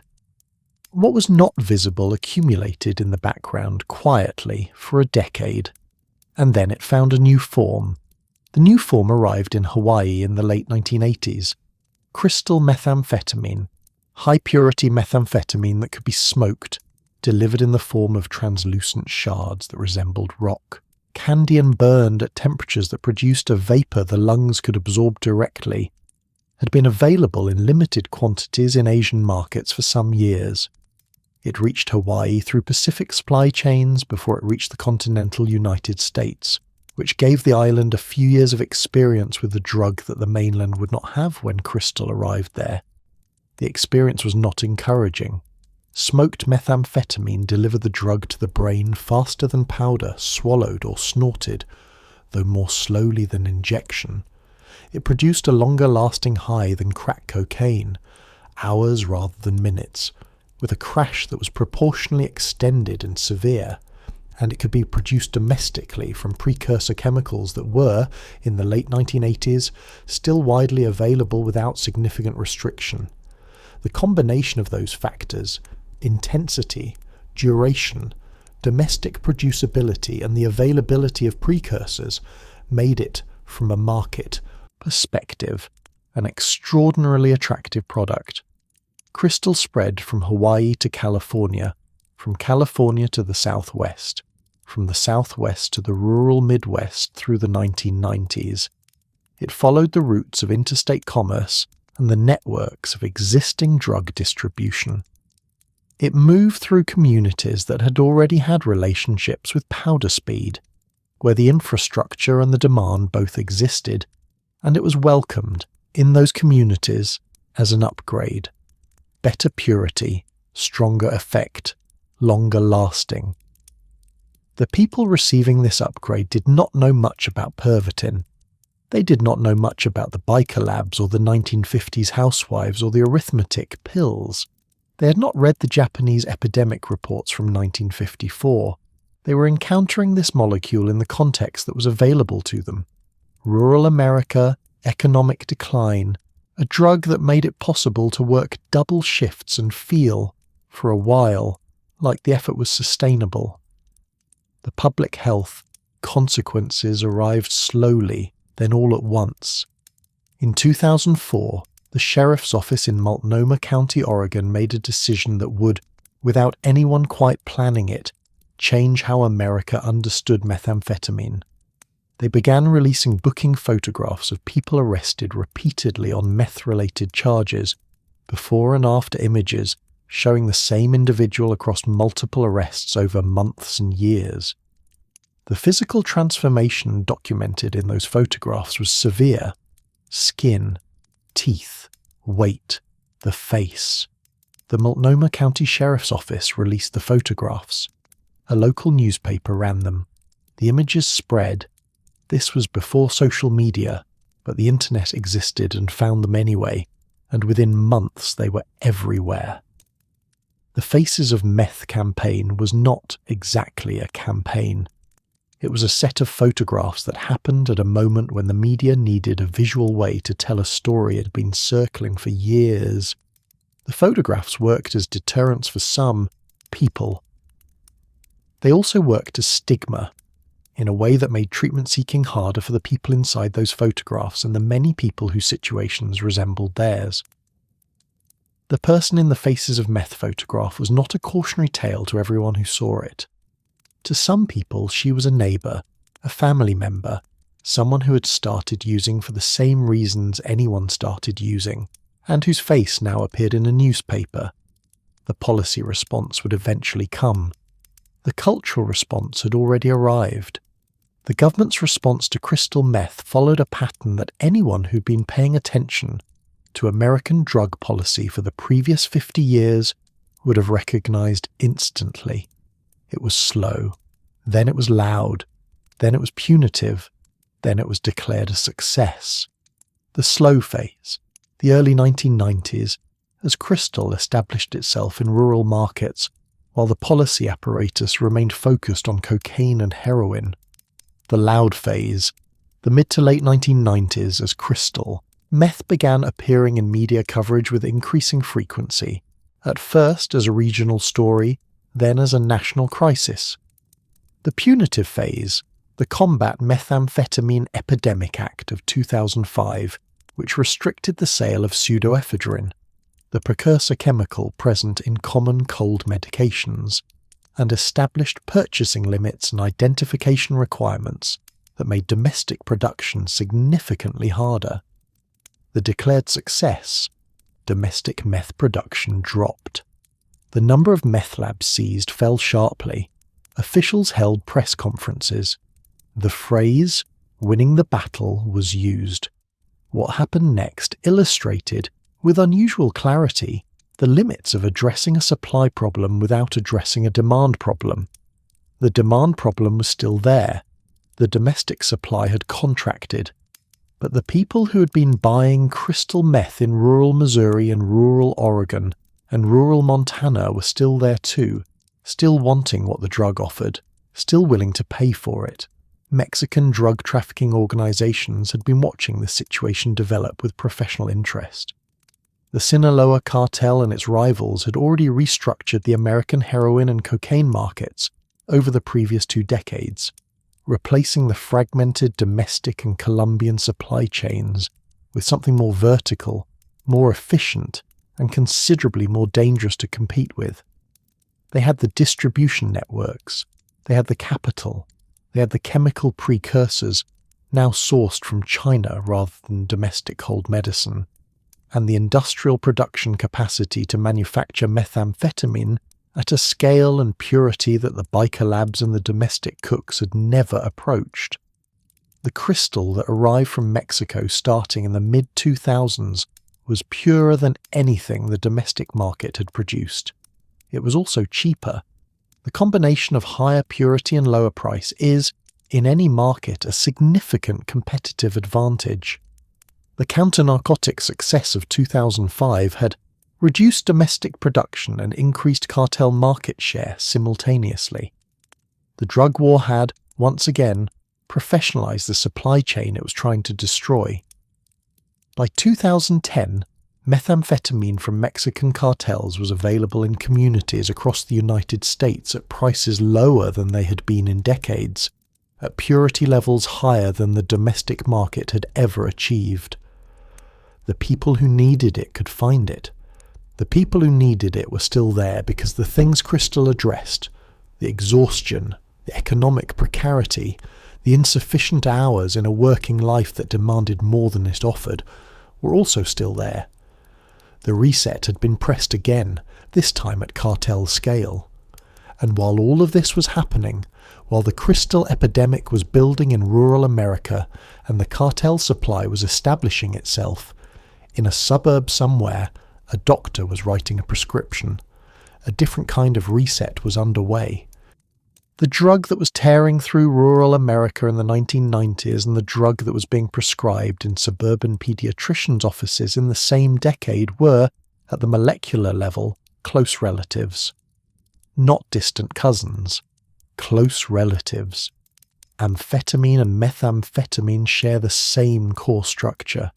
The difference is one methyl group, a single carbon atom attached to the nitrogen. This makes methamphetamine slightly more lipid-soluble, which means it crosses the blood-brain barrier a little faster. The effect arrives sooner, the peak is higher, the duration is longer, but the mechanism is identical. Both force the release of dopamine and norepinephrine, both block their reuptake, both produce the same downstream sequence of stimulation, tolerance, and depletion. The FDA agreed with this analysis. Desoxin, pharmaceutical methamphetamine, was and remains a Schedule II medication in the United States prescribed for ADHD and obesity. It is methamphetamine, the same, compound the faces of meth photographs documented, available by prescription at your local pharmacy in a bottle with a childproof cap and a warning label for an outpatient condition. This information was available to anyone who looked it up. Almost nobody looked it up. This fact was not part of the public conversation in the 1990s. It was available. The pharmacology was not a secret. The similarity was documented in every relevant textbook. Desoxin's prescribing information did not hide what it was, but it was not part of the story that either community was telling about itself. The rural meth user and the suburban child with an Adderall prescription existed in entirely different cultural universes, with entirely different stories surrounding what they were doing and why, and the molecule connecting them was not visible from inside either story. The molecule was the same molecule. The stories could not have been more different. One story appeared in the crime section. The other appeared in the health section. It never is visible. That is the whole mechanism.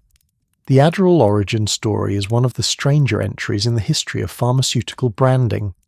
In the 1970s, a company called Obertrol Pharmaceuticals had been selling a weight loss drug called Obertrol.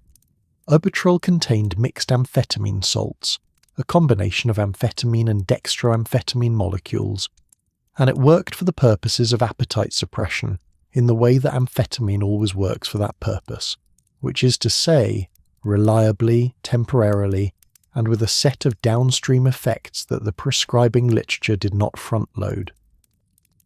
The FDA eventually withdrew Obertrol's approval for weight management.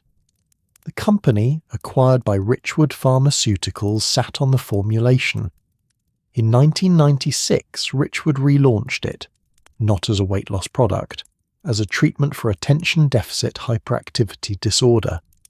The compound had not changed. The population it was being marketed to had changed. The regulatory pathway had changed. The name had changed. The story had changed completely. This is, in the pharmaceutical industry, a standard procedure. It has a name. The name is repositioning. The name, Adderall, was new. The compound was the same. The marketing was entirely different.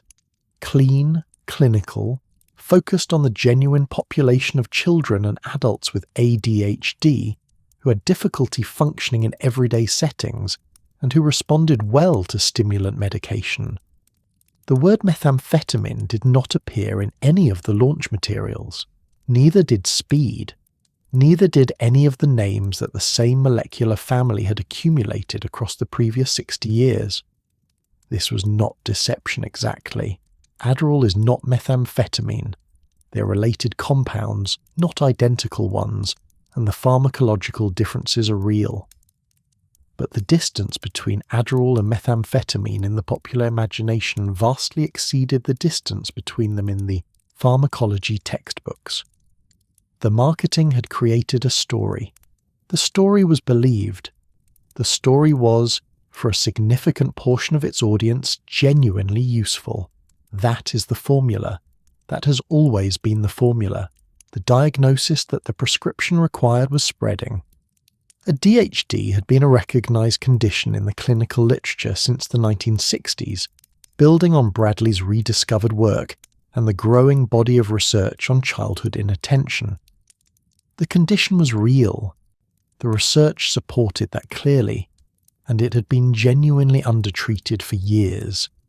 Children and adults who struggled with sustained attention, impulsivity, and executive function had often gone undiagnosed and unsupported in school systems and workplaces that were not designed to accommodate them. The recognition of ADHD as a legitimate diagnosis and the expansion of stimulant treatment for it corrected a genuine historical underservice. This is important to say plainly because the story of ADHD medication tends to get flattened in both directions, either romanticised as a pure correction of medical injustice or condemned as mass pharmaceutical overreach, and neither version is honest. What is also true is that the diagnosis rates rose sharply through the 1990s and 2000s. In 1990, approximately 900,000 American children were diagnosed with ADHD. By 2003, that number had risen to 4 million. By 2011, to 6 million. By 2019 to approximately 6.1 million children, plus a rapidly growing adult diagnosis population. What is also true is that the pharmaceutical companies marketing stimulant medications had a financial interest in those diagnostic rates, and exercised that interest through the standard tools available to the industry. Physician education programs, direct-to-consumer advertising in states where it was permitted, sponsored research, and the general cultivation of a cultural conversation about ADHD that tended toward expansion of the category rather than its restriction. What is difficult, and has remained difficult, is separating how much of the diagnostic expansion represents people who are genuinely helped by finally receiving an accurate diagnosis, and how much represents something else. The honest answer is both, in proportions nobody has convincingly measured. What the pharmaceutical industry did, as it always does with an aging product line, was reformulate. Vivancy arrived in 2007. Lisdexamphetamine, a prodrug, meaning a compound that the body has to metabolize before the active ingredient is released, which makes it harder to abuse by injection or insufflation, and produces a smoother onset curve than immediate-release amphetamine. Shire Pharmaceuticals marketed it as a safer, more controlled alternative to existing stimulants. The FDA approved it. Physicians prescribed it. Patients took it. Vivancy reached peak annual revenues of over $2 billion before generic competition entered the market. $2 billion for a reformulation of a 60-year-old molecule. The patent on the original compound had expired decades earlier. The specific prodrug formulation had not. In the pharmaceutical industry, this is called evergreening. In other industries, it is called something else. The framing was, this is different. This is better controlled. This addresses the abuse liability concerns that earlier formulations raised. The framing was not dishonest. Lisdexamphetamine does have a different pharmacokinetic profile, and genuinely is harder to abuse in certain ways than immediate-release dextroamphetamine. But it remained an amphetamine prodrug. The body converts it. The molecule is released. The mechanism is the mechanism. Every new formulation arrives with the promise that this version is the one that solved the problem the previous version had. The extended-release formulation is safer than the immediate release. The prodrug is safer than the salt. The new brand is the one you can trust. Each of these claims is partially true. None of them is the whole story. The whole story has been the same story since 1932. It just keeps getting new packaging. The college campuses figured this out relatively quickly. By the early 2000s, Adderall had developed a parallel market among students without ADHD diagnoses who had discovered that the drug produced reliable improvements in concentration and sustained effort in people who had no medical need for it whatsoever. This was not a subtle finding. The experience was fairly unmistakable. Students who took Adderall before exams found that studying became less aversive, that hours passed productively, that the material organised itself in ways it hadn't before, which is of course what Gordon Alice had noted in 1929, which is what the beat poets had found in the 1940s, which is what the housewives had found in the 1950s, which is what every generation had found, and what every generation had, interpreted as evidence that their specific use was different and legitimate and nothing to worry about. The students called it a study drug.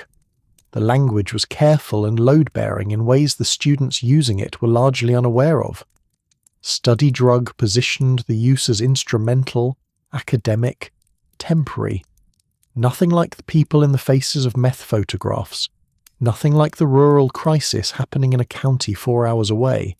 Nothing like anything that had come before. It was a tool for getting things done. It was responsible. It was practically conscientious. The molecule didn't know it was in a library.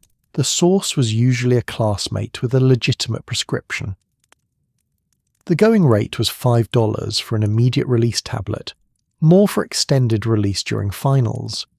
The transaction was casual, barely covert, treated by both parties as roughly equivalent to borrowing a charger. You had something. Someone needed it. You helped them out.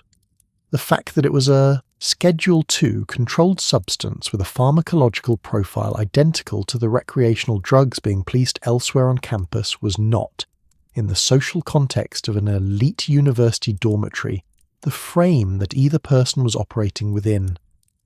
Surveys conducted through the 2000s found non-medical stimulant use rates of between 5 and 35% at various American universities.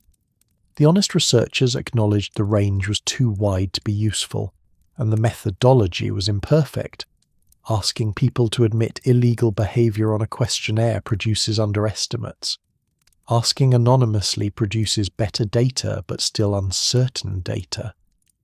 The number that kept appearing across multiple methodologies was somewhere around 1 in 5 college students using prescription stimulants without a prescription at some point during their academic career. 1 in 5. The campus health centres saw the consequences in their specific, granular way. The students presenting with racing, heart rates and significant weight loss and anxiety that had arrived around the same time as the new study habits. The students who had started using during October midterms and discovered, by April finals, that the tolerance curve had required them to take more to get the same effect, which had required them to take more, which had required them to begin managing the relationship with the drug rather than simply using it. The consequences were documented. The documentation was available. The campuses continued. The study drug had a permanent address at every university in the country. And it had been there long enough that the students graduating in 2005 were the professionals of 2015, bringing their relationship with prescription stimulants into the workplace, the way their generation brought everything, as a normal feature of adult life that didn't require comment. The decade that followed pushed the conversation out of the dorms and into the open plan offices, Silicon Valley's, adoption of Adderall, and of the broader category of productivity-enhancing compounds that acquired, in the technology industry's preferred framing, the name nootropics, was not a secret. It was discussed openly in the podcasts, the newsletters, the entrepreneur memoirs that constituted the intellectual culture of the Bay Area in the 2000s. Tim Ferriss discussed it. Founders discussed it. Investors discussed it. The conversation was framed entirely in the language of optimization. Not speed, not uppers, not amphetamine, nootropics, cognitive enhancement, biohacking. The language did significant work. It positioned the use as rational, quantified, scientific, a performance practice, like intermittent fasting or cold exposure or sleep tracking with a wearable device. The person taking Adderall in 2014 and writing a blog post about it was not an addict. She was an optimizer. She was hacking her biology. She was being thoughtful about her neurochemistry, a pharmacological practice indistinguishable in its essentials from what a tired screenwriter in 1951 had called a Benny, surrounded by a vocabulary of quantified self-improvement that made it seem like an entirely new kind of thing. It was not a new kind of thing. The specific compounds discussed in Silicon Valley biohacking culture included Adderall, Vivance, Ritalin, and modafinil, a stimulant-adjacent compound technically outside the amphetamine family, but producing functionally similar effects on wakefulness and sustained focus. The discussions included dosing protocols, tolerance management, cycling strategies, and the optimal timing of usage relative to sleep cycles and cognitive tasks. Whole websites were dedicated to this body of knowledge, forums, subreddits. The truck drivers of the 1970s had developed an equivalent body of knowledge informally through exactly that process of trial and error. They had figured out the same things: use it for the run, let it clear, repeat. They did not have subreddits. They did not describe themselves as biohackers, but the knowledge was identical. The framing was different. And the framing, it turned out, was load-bearing. The framing determined whether the behavior was a health crisis or a lifestyle choice, whether the user was a cautionary tale or a thought leader, whether the drug in question was meth or Adderall. The molecule, as always, didn't know. By 2020, prescription stimulant use in the United States had reached levels that made the decade's earlier peaks look like a preliminary estimate. Adderall, Vivance, Concerta, and their generic equivalents were being prescribed to approximately 16 million Americans, roughly 5% of the adult population, a figure that had grown from essentially zero in 1990 and from roughly 5 million in 2003. The diagnostic infrastructure supporting these prescriptions had expanded beyond psychiatry into primary care, where family physicians without specialized training in neurodevelopmental conditions were now the primary prescribers of ADHD medication for adults. Specialist waiting times in many cities had stretched to 4, 5, 6 months.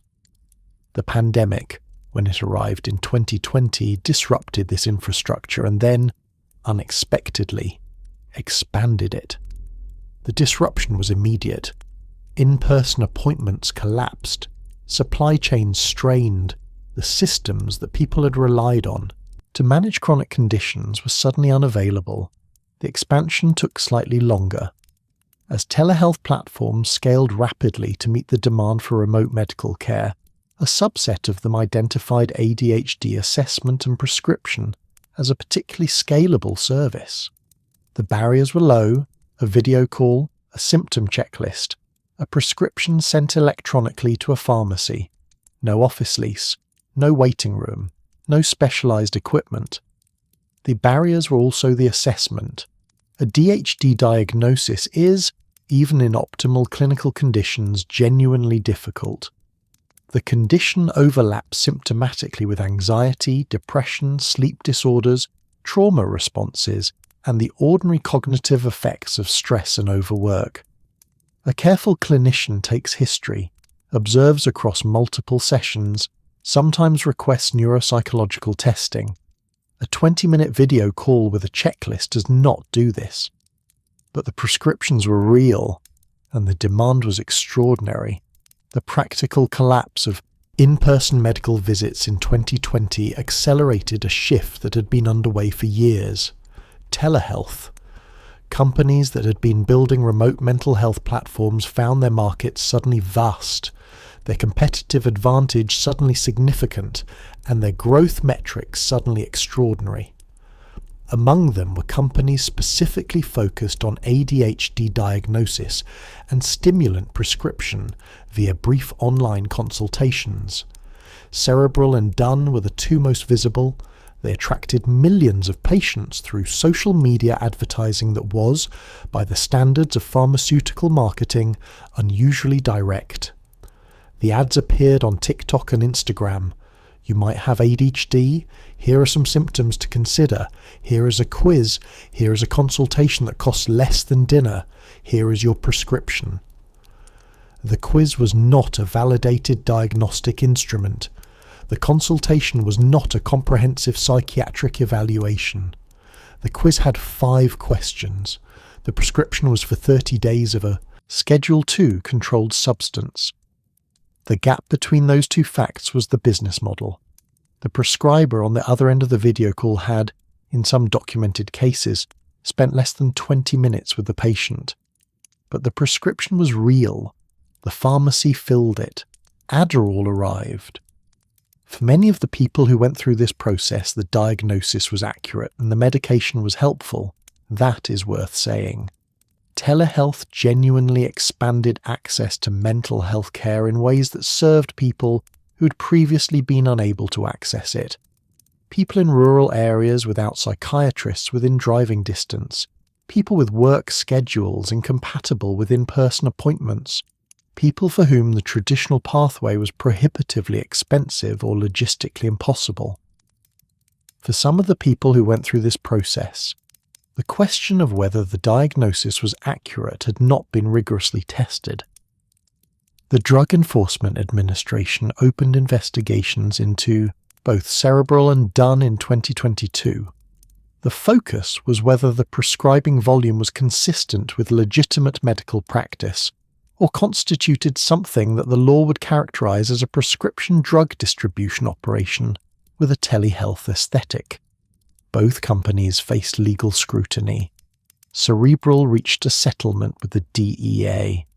Dunn faced criminal charges against its founder. The companies disputed aspects of the characterizations. The prescriptions had been written. The Adderall had been dispensed. The people who received it had received something real, with real effects that would require real management if they ever decided to stop. Whether the 25-minute video call had been adequate to determine that was a question nobody had required them to answer before it was asked retroactively in a federal investigation several million prescriptions later. In 2022, a different kind of emergency emerged. The United States ran out of Adderall, not metaphorically, not in the way that policymakers describe shortages when they mean harder to get. The drug was physically unavailable at pharmacies across the country. Pharmacists posted notices. Physicians fielded calls from patients who had visited 3, 4, 5 pharmacies and found the same answer at each. We don't have it. We don't know when we'll have it. Try somewhere else. The shortage was caused by a confluence of factors: supply chain disruptions from the pandemic, manufacturing issues at the facilities that produced the generic, the DEA's production quotas for Schedule II substances, which are set annually and had not anticipated the scale of the telehealth prescribing expansion, and the simple arithmetic of a dramatically enlarged prescription population running up against production capacity that had not expanded to match it. The FDA confirmed the shortage in October 2022. It persisted in various forms through most of 2023. What the shortage made visible was something that the years of normalization had quietly concealed. Millions of people for whom daily amphetamine had become not a choice but a functional baseline. People with diagnosed ADHD who found that without their medication, they could not complete work tasks that the job required, could not sustain the attention that parenting required, could not manage the administrative demands of daily life in the way the world expected. People who had been on stimulants for so long that the question of what they were like without them had become genuinely difficult to answer, not because the answer was frightening, but because they had not been without them in 15 years and did not know. People who had started in college during finals week as a study drug and were now in their 30s with children and mortgages and a prescription renewal that was filed automatically and had never, until this moment, been an occasion for reflection. The shortage was resolved, the production caught up, the prescriptions were filled again. Nobody, at any policy level, paused in the crisis to ask the question the shortage had briefly forced into view. At what point does a medication become a dependency? And at what point does a dependency become something the healthcare system should have a considered position on? The question was available. It had been available in various forms since at least 1942. It was set aside again. The two stories, crystal meth in rural America and Adderall in suburban and urban America, ran parallel through the 2000s and 2010s without, in the public conversation, ever quite meeting. The media covered both stories. They covered them in different sections of the same newspaper, in different registers, with different assumptions built into the language. The crystal meth story ran in the crime section and the health crisis section, with photographs of skeletal faces and shuttered towns and law enforcement personnel holding up plastic bags. The Adderall story ran in the lifestyle section and the education section and the business section, with photographs of open laptops and coffee cups and people looking focused and capable. The subjects of both stories were taking the same class of compound through different delivery systems, at different purity levels, with different social frameworks around the use, and experiencing the same basic pharmacological sequence: stimulation, tolerance, dependency, and a withdrawal that looked largely identical regardless of which section of the newspaper had covered the drug as a story. They met in the pharmacology. They met in the mechanism. They met in what happened when someone had been using for 10 years and stopped. The same flatness, the same grey weight, the same motivational absence that the Wehrmacht had documented in 1941 and the Haight-Ashbury Free Clinic had documented in 1967, and the addiction medicine researchers had been documenting ever since. The experience of stopping amphetamine after extended use is the same, regardless of whether it arrived in a prescription bottle with your name on it or in a plastic baggie from a parking lot in Tulsa. The brain that had adjusted its baseline to the drug's presence adjusted back at the same pace, through the same process, producing identical weeks of flatness and fatigue and difficulty finding ordinary things worth doing. The molecule does not know which section of the newspaper it was in. It never did.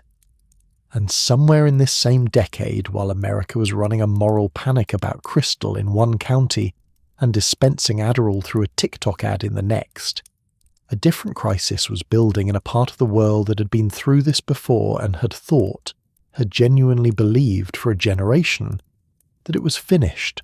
In Myanmar, in Thailand, in the border regions of the Golden Triangle that had supplied opium to the world for a century and had now found something more efficient to produce. The Yaba tablet was small, orange or green, stamped with a logo. It cost a few cents to make and sold for a few dollars, which made it accessible to the rural labour migrants and factory workers and motorcycle taxi drivers of Southeast Asia in a way that no other stimulant had managed at that scale. Yaba was methamphetamine, mixed with caffeine, pressed into a tablet and stamped with a logo, because branding is apparently non-negotiable regardless of the product. Produced in Myanmar in quantities that the UN Office on Drugs and Crime estimated, by the early 2020s, at billions of tablets per year. Not millions, billions. The same molecule again, in a new context, among a population that had heard nothing about Pervitin or Benzedrine or the arithmetic pills or the housewives or the diggers or the biohackers. A population encountering the same promise for the first time, the way every population encounters it for the first time. The Golden Triangle had been paying attention, and now the question nobody in this story had ever been willing to ask long enough to answer was about to become unavoidable. Not because of what the molecule did. It had always done what it did. Because of how many people it was doing it to simultaneously. And because one of those populations was about to demand real answers from a world that had been pressing reset buttons for a century and a half. The world, characteristically, was not ready for the question. Neither was the answer. The question arrived differently in different places. In the United States, it arrived as a policy debate. How do you maintain therapeutic access to amphetamine for the people who genuinely need it, while managing a prescribing system that had demonstrably expanded beyond what careful clinical judgment would have produced? The debate was real. The competing goods were real. Nobody involved had simple answers, and everyone involved had institutional interests that complicated their ability to say so plainly.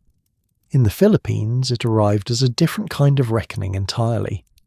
President Rodrigo Duterte launched his drug war in 2016 with a promise that he would kill drug dealers and users, personally if necessary.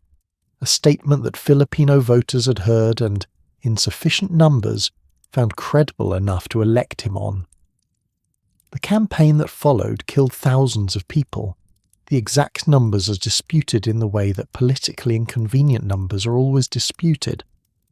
The Philippine National Police's official count was in the thousands. Human rights organizations put the estimate considerably higher, including deaths in the informal extrajudicial killings that the campaign's rhetoric appeared to license. Most of the targets, officially and unofficially, were methamphetamine users. Shabu, the Filipino name for crystal methamphetamine, had been a serious public health problem in the Philippines for years before Duterte. The country's proximity to production networks in the region, combined with significant domestic poverty and limited mental health infrastructure, had produced epidemic-level use rates in some communities. The crime and violence associated with the drug trade, including the drug trade's corruption of local police forces, was real and documented. Duterte's electoral support was not simply authoritarianism. It included people who had watched the drug trade destroy their neighborhoods and their families and who had concluded that something dramatic had to change. What changed was the body count. The people who died in the drug war were disproportionately poor and urban, and users rather than suppliers. The major suppliers, the networks that actually moved product at scale, were not the primary targets of the campaign, for reasons that were eventually examined in subsequent Philippine Senate investigations with some discomfort. International human rights organizations condemned the killings. The United States Congress expressed concern. The International Criminal Court opened a preliminary investigation. Duterte responded to all of this with approximately the same level of interest he gave to everything else that didn't involve his domestic approval ratings, which was low. What the Philippine situation illustrated, in its particular and extreme way, was something that the drug's full history makes visible. When the molecule arrives in a community that is poor, brown, and politically peripheral, the response from authority tends toward punishment. When it arrives in a community that is affluent, white, and politically connected, the response tends toward treatment, or normalization, or, in certain zip codes, biohacking. The molecule does not create this distinction. The societies it moves through do. In Southeast Asia, the question arrived as a body count. In the United States, as a policy debate. And in the research community, the psychiatry departments and neuroscience labs that had been studying long-term amphetamine use since the 1970s, it arrived as a more complicated and less dramatic kind of reckoning. The research that accumulated through the 2000s and 2010s on long-term amphetamine use is worth sitting with, because it is neither as catastrophic as the faces of meth photographs suggested, nor as benign as the Adderall lifestyle content implied.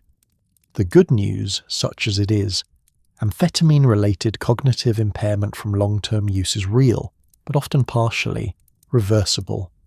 Studies following people who had stopped using methamphetamine for a year or more showed meaningful recovery of dopamine receptor density and improvement in cognitive function. The brain is adaptable. It heals in many cases, given time and the absence of the drug. These findings were in some ways more nuanced than the public conversation ever got to. Imaging studies conducted at institutions including the National Institute on Drug Abuse showed that the dopamine transporter density that had been reduced by chronic methamphetamine use began recovering within weeks of abstinence and continued recovering for a year or more. The functional improvements track the biological recovery, attention, working memory, executive function, all showed measurable improvement over months of sustained abstinence. This was, in a narrow sense, good news. It meant that the damage was not necessarily permanent. The brain's recovery systems were real and active and working. The less good news, partially reversible, is doing a lot of work in that sentence. Some deficits persist, some domains of cognition, processing speed, executive function, verbal memory, show lingering impairment even after extended abstinence in a meaningful subset of users. The degree to which any individual is affected depends on duration of use, dose, age of initiation, whether there were co-occurring mental health conditions, and individual neurobiological variation in ways that make population-level predictions difficult and individual predictions nearly impossible. A person who used methamphetamine heavily for 5 years is not in the same situation as a person who used Adderall at prescribed doses for 5 years. A person who started at 18 is not in the same situation as someone who started at 35. The specific form of the drug, the delivery method, the dose, all of this matters. The research suggests that smoked or injected methamphetamine at high doses over long periods produces more significant and more persistent impairment than prescribed oral amphetamine at therapeutic doses. This is not a surprise. It is a quantification. The honest clinical picture: people who stop using amphetamine after extended use often feel significantly better after several months than they did immediately after stopping. They often feel meaningfully worse than they did before they started, in ways that improve gradually, unevenly, and, in a meaningful minority of cases, incompletely. The first weeks and months of abstinence involve a withdrawal that is not physically dangerous in the way that alcohol or opioid withdrawal can be, but is psychologically and motivationally debilitating in ways that are underestimated in the public understanding. You feel grey. Everything feels hard. Nothing feels worth doing. The pleasures that were available to you before the drug feel, in the early weeks, like an insufficient replacement for what the drug offered. This is measurable. It correlates with depleted dopamine receptor density, and it is temporary, mostly, but it's also the period during which relapse is most likely, because the solution to feeling grey is available, and the person knows what it is. The research does not say, your brain is destroyed. It says, your brain changed, and changing back takes time, and not everyone gets all the way back, and the getting back is hardest at exactly the moment when it matters most. This is the pharmacology. It is also, if you read it slowly, a fairly accurate description of what every person in this story has been managing since 1932. This is not a deterrent that fits on a billboard. It is the actual situation. The treatment landscape for amphetamine dependence is, if we are being honest, not one of medicine's great success stories. There is no pharmacological treatment for methamphetamine or amphetamine dependence analogous to methadone for opioid dependence or naltrexone for alcohol dependence. There is no medication that blocks the craving, no substitute that keeps the brain stable, no pill that addresses the depletion in a way that doesn't involve more of the drug. The treatment options are behavioral, contingency management, cognitive behavioral therapy, motivational interviewing, and they work with meaningful effect sizes in controlled trials for people who engage with them consistently. The engagement rates are not impressive, the relapse rates are. This is not an indictment of the therapists or the patients. It is a description of what happens when you try to address a neurochemical problem with a conversation. This is not a criticism of the people treating or the people being treated. It is a description of a genuinely difficult problem for which medicine has not yet found a reliable pharmacological lever. Several compounds have been tested in trials: bupropion, naltrexone, mirtazapine, N-acetylcysteine, among others, with results ranging from modest to promising to disappointing. Research continues. The stimulant that doesn't have a pharmaceutical treatment for its own consequences is the same stimulant that is being dispensed by prescription to 16 million people. This is not an argument against those prescriptions. It is a fact worth knowing. The global methamphetamine market in the early 2020s was, by any metric, extraordinary. The UN Office on Drugs and Crime's annual reports documented a seizure trend that would, in any other context, be cause for significant alarm. Year after year, record quantities of methamphetamine intercepted in East and Southeast Asia. Not because enforcement was becoming more effective, though it may have been, but because production was increasing faster than seizures. The market was expanding despite enforcement. Seizures were going up, supply was going up faster. Myanmar's Shan state, in the border region of the Golden Triangle, had become by the early 2020s one of the largest methamphetamine production zones in human history. The political context is important. Myanmar's military coup in 2021 had effectively collapsed whatever governance structures had existed in the border regions, and the power vacuum had been filled, as power vacuums in border regions tend to be, by whoever had the logistics and the capital to fill it. In this case, the logistics and capital belonged to armed militias running industrial methamphetamine production at a scale that would have surprised even the Wehrmacht, which had considered itself fairly ambitious about this.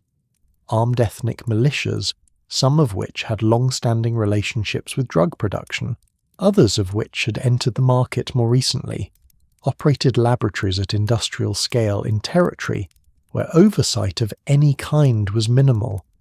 This was not, viewed from a certain angle, a story about drugs. It was a story about what happens when states fail and borders mean nothing and capital flows to wherever it can be protected. The methamphetamine was the product of that environment in the same way that blood diamonds are the product of their environment. The specific commodity mattered, but the underlying conditions would have produced something. The Yaba tablet flowed south and west, through Thailand, where seizures at the border ran into the billions of tablets in some years, into Malaysia, into Australia, where the federal police documented a market that had been reshaped by the influx of inexpensive, high-purity product, into India, where domestic use was a growing concern for public health officials who had not previously considered methamphetamine a primary problem. The crystal methamphetamine, higher purity, different delivery system, substantially higher price point, flowed east and north, toward Japan, toward South Korea, where it had historical resonance that the younger generation had not inherited but was about to discover, and toward the American market where cartel distribution networks were well established. Two forms of the same molecule, two price points, two markets, two social contexts, divided by economics, connected by the synthesis route that had been known since 1919.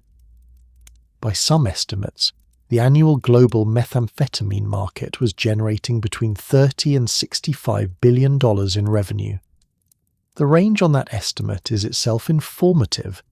It tells you how difficult the underlying activity is to count, and therefore how inadequate the responses calibrated to the countable portion of the problem are likely to be. These are the economies of a molecule that a Romanian chemist synthesized in Berlin in 1887 and didn't bother naming.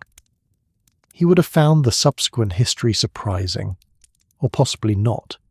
He understood chemistry. The rest of it, the wars, the housewives, the ravers, the cartels, the biohackers, the Senate investigations, is the part that chemistry cannot explain.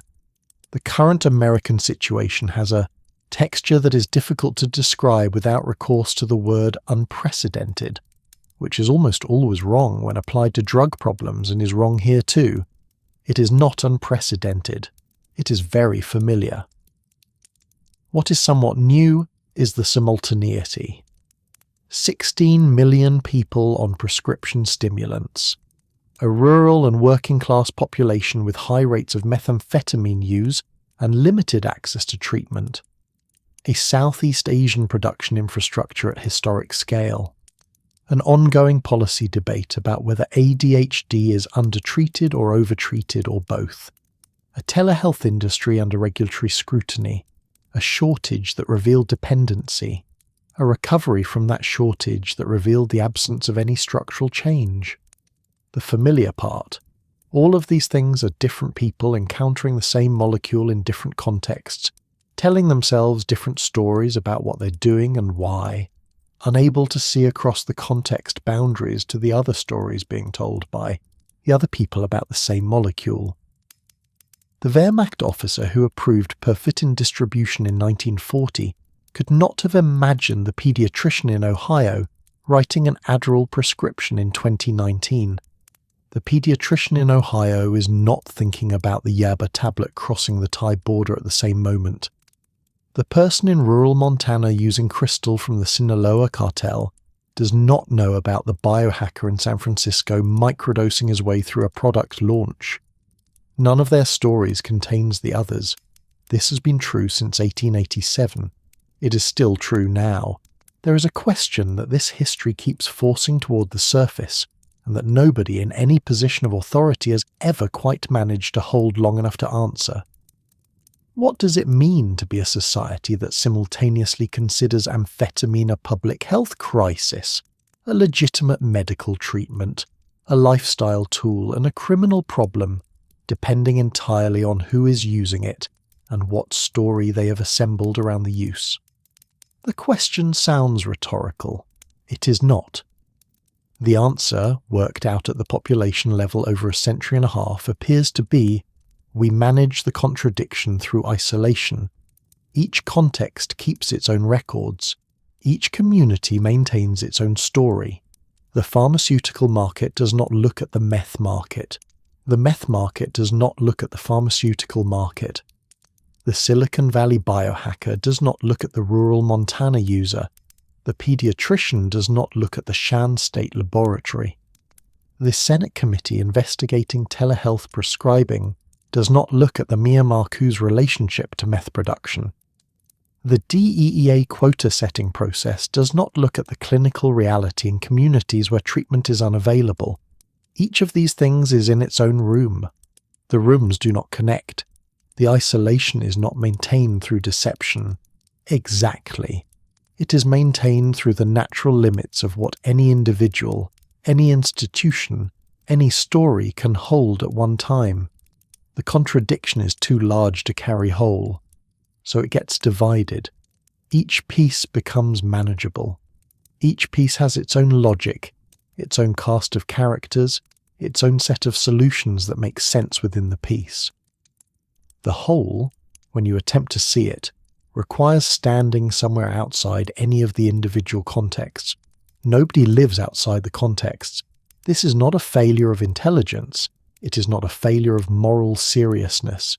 It is a structural property of how human beings organize knowledge and attention and responsibility.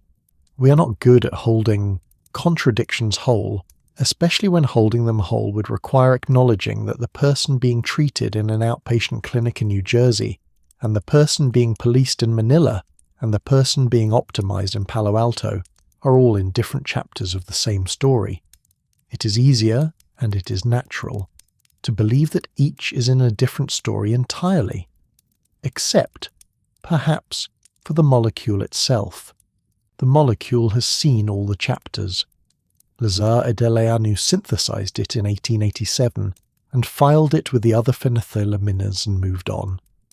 He was 26 years old. He had a career to build. The molecule was one entry in a catalogue, correctly described, chemically precise, filed under a classification system that organised compounds by structure rather than by what they did to nervous systems, because in 1887 the question of what they did to nervous systems was someone else's department. 137 years later, it is in the bloodstreams of tens of millions of people simultaneously in a dozen different forms, under 100 different names, surrounded by 1,000 different stories, each of which believes itself to be the correct story about a substance that doesn't have a correct story. It has been a cold remedy and a war machine, a diet pill and a performance enhancer, a tool of oppression and a tool of liberation, depending on who is describing the tool and who is holding it. It has been prescribed to children in classrooms and distributed to soldiers in ration kits. It has fueled the prose of the Beat generation, and the all-nighters of the Korean War, and the rave summers of Northern England, and the productivity dashboards of venture-backed startups. It has been sold for 25 cents at a drugstore counter, and for $3,000 a kilogram on the wholesale market, and for a few cents a tablet to a motorcycle taxi driver in Bangkok who needed to work a double shift. It has been celebrated and mourned and scheduled and banned and rescheduled and normalized and panicked about and managed and ignored, often simultaneously, in different parts of the same country. It has never changed. The Benzedrine tablet in a 1952 prescription bottle, and the Adderall capsule in a 2023 prescription bottle, and the Pervitin tablet in a 1940 Wehrmacht ration kit, and the Yaba tablet pressed in a Shan State laboratory, and the powder speed sold from a plastic bag at a British rave in 1989 are all variations on the same basic instruction sent to the same basic system: force the release, block the reuptake, flood the receptors, producing the same basic response. More, and then the accounting. The accounting is also, always, the same, not for everyone, not inevitably. The majority of people who use amphetamine in any of its forms and in any era do not end up in the statistics that make the news. Most of them stop or manage it or find some sustainable relationship with the drug, or simply age out of it as the conditions that made it useful change. The 22-year-old who used Adderall to get through finals week, and the 30-year-old who used Benzedrine to write a novel, and the trucker who kept a stash of speed for long hauls, many of them stopped, put it down, and lived the rest of their lives without the molecule figuring prominently. The human relationship with any substance is not reducible to its worst outcomes, but the pattern, across a century and a half of documented use across every context this drug has existed in, is consistent enough that it can be described. The drug genuinely works in the short term for real things. The people who take it are not in the main stupid or weak or reckless. They are tired. They are under pressure. They are trying to close a gap between what their circumstances demand and what their body and mind unaided can supply. The drug closes that gap for a while with what feels like efficiency rather than cost. The drug works. The drug keeps working. The dose that worked last month requires adjustment this month, and the adjustment works, and then it requires adjustment again, and at some point the question of when the adjustment became a need rather than a choice is a question that is very difficult to answer from inside the situation, because from inside the situation everything feels like a choice. The accounting begins quietly. It runs in the background. It is hidden inside the feeling of fine, and by the time it becomes visible it has been running for longer than anyone, including the person doing the accounting, realized. The crash, when it comes, is pharmacological, but it is also narrative. It is not just that the dopamine is depleted. It is that the story that made the use make sense is no longer holding together. The story was, I am using this sensibly, for legitimate reasons, in a way that is different from the problematic use that happens elsewhere in different contexts to different kinds of people. The story was always the mechanism of the reset. When the story stops working, You can see the mechanism for what it is. And then, somewhere, a new person encounters the molecule for the first time. The molecule is exactly the same as it was the last time. The new person does not know about the last time. What is the current generation's version of the story? Several running simultaneously. The clinical story. Amphetamine is a first-line treatment for a genuine neurodevelopmental condition, carefully prescribed, evidence-based, improving the lives of millions of people who would otherwise struggle to function in environments that were not designed for their neurology. This story is true. The productivity story. Amphetamine is a cognitive tool for high-performance environments, used responsibly by adults who understand the trade-offs and choose to make them, in a tradition of human self-optimization that goes back to coffee and continues through everything that has come since. This story is also true. The crisis story. Methamphetamine is destroying rural communities, feeding cartel economics, driving a global illicit market at historic scale, and killing people in the Philippines and in county jails and in rural hospitals across the American heartland. This story is also true. All three of these stories are true at the same time in the same world, about the same molecule.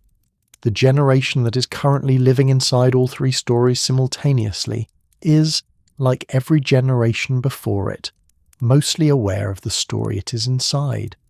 It is less aware of the other two. This is the condition. It has always been the condition.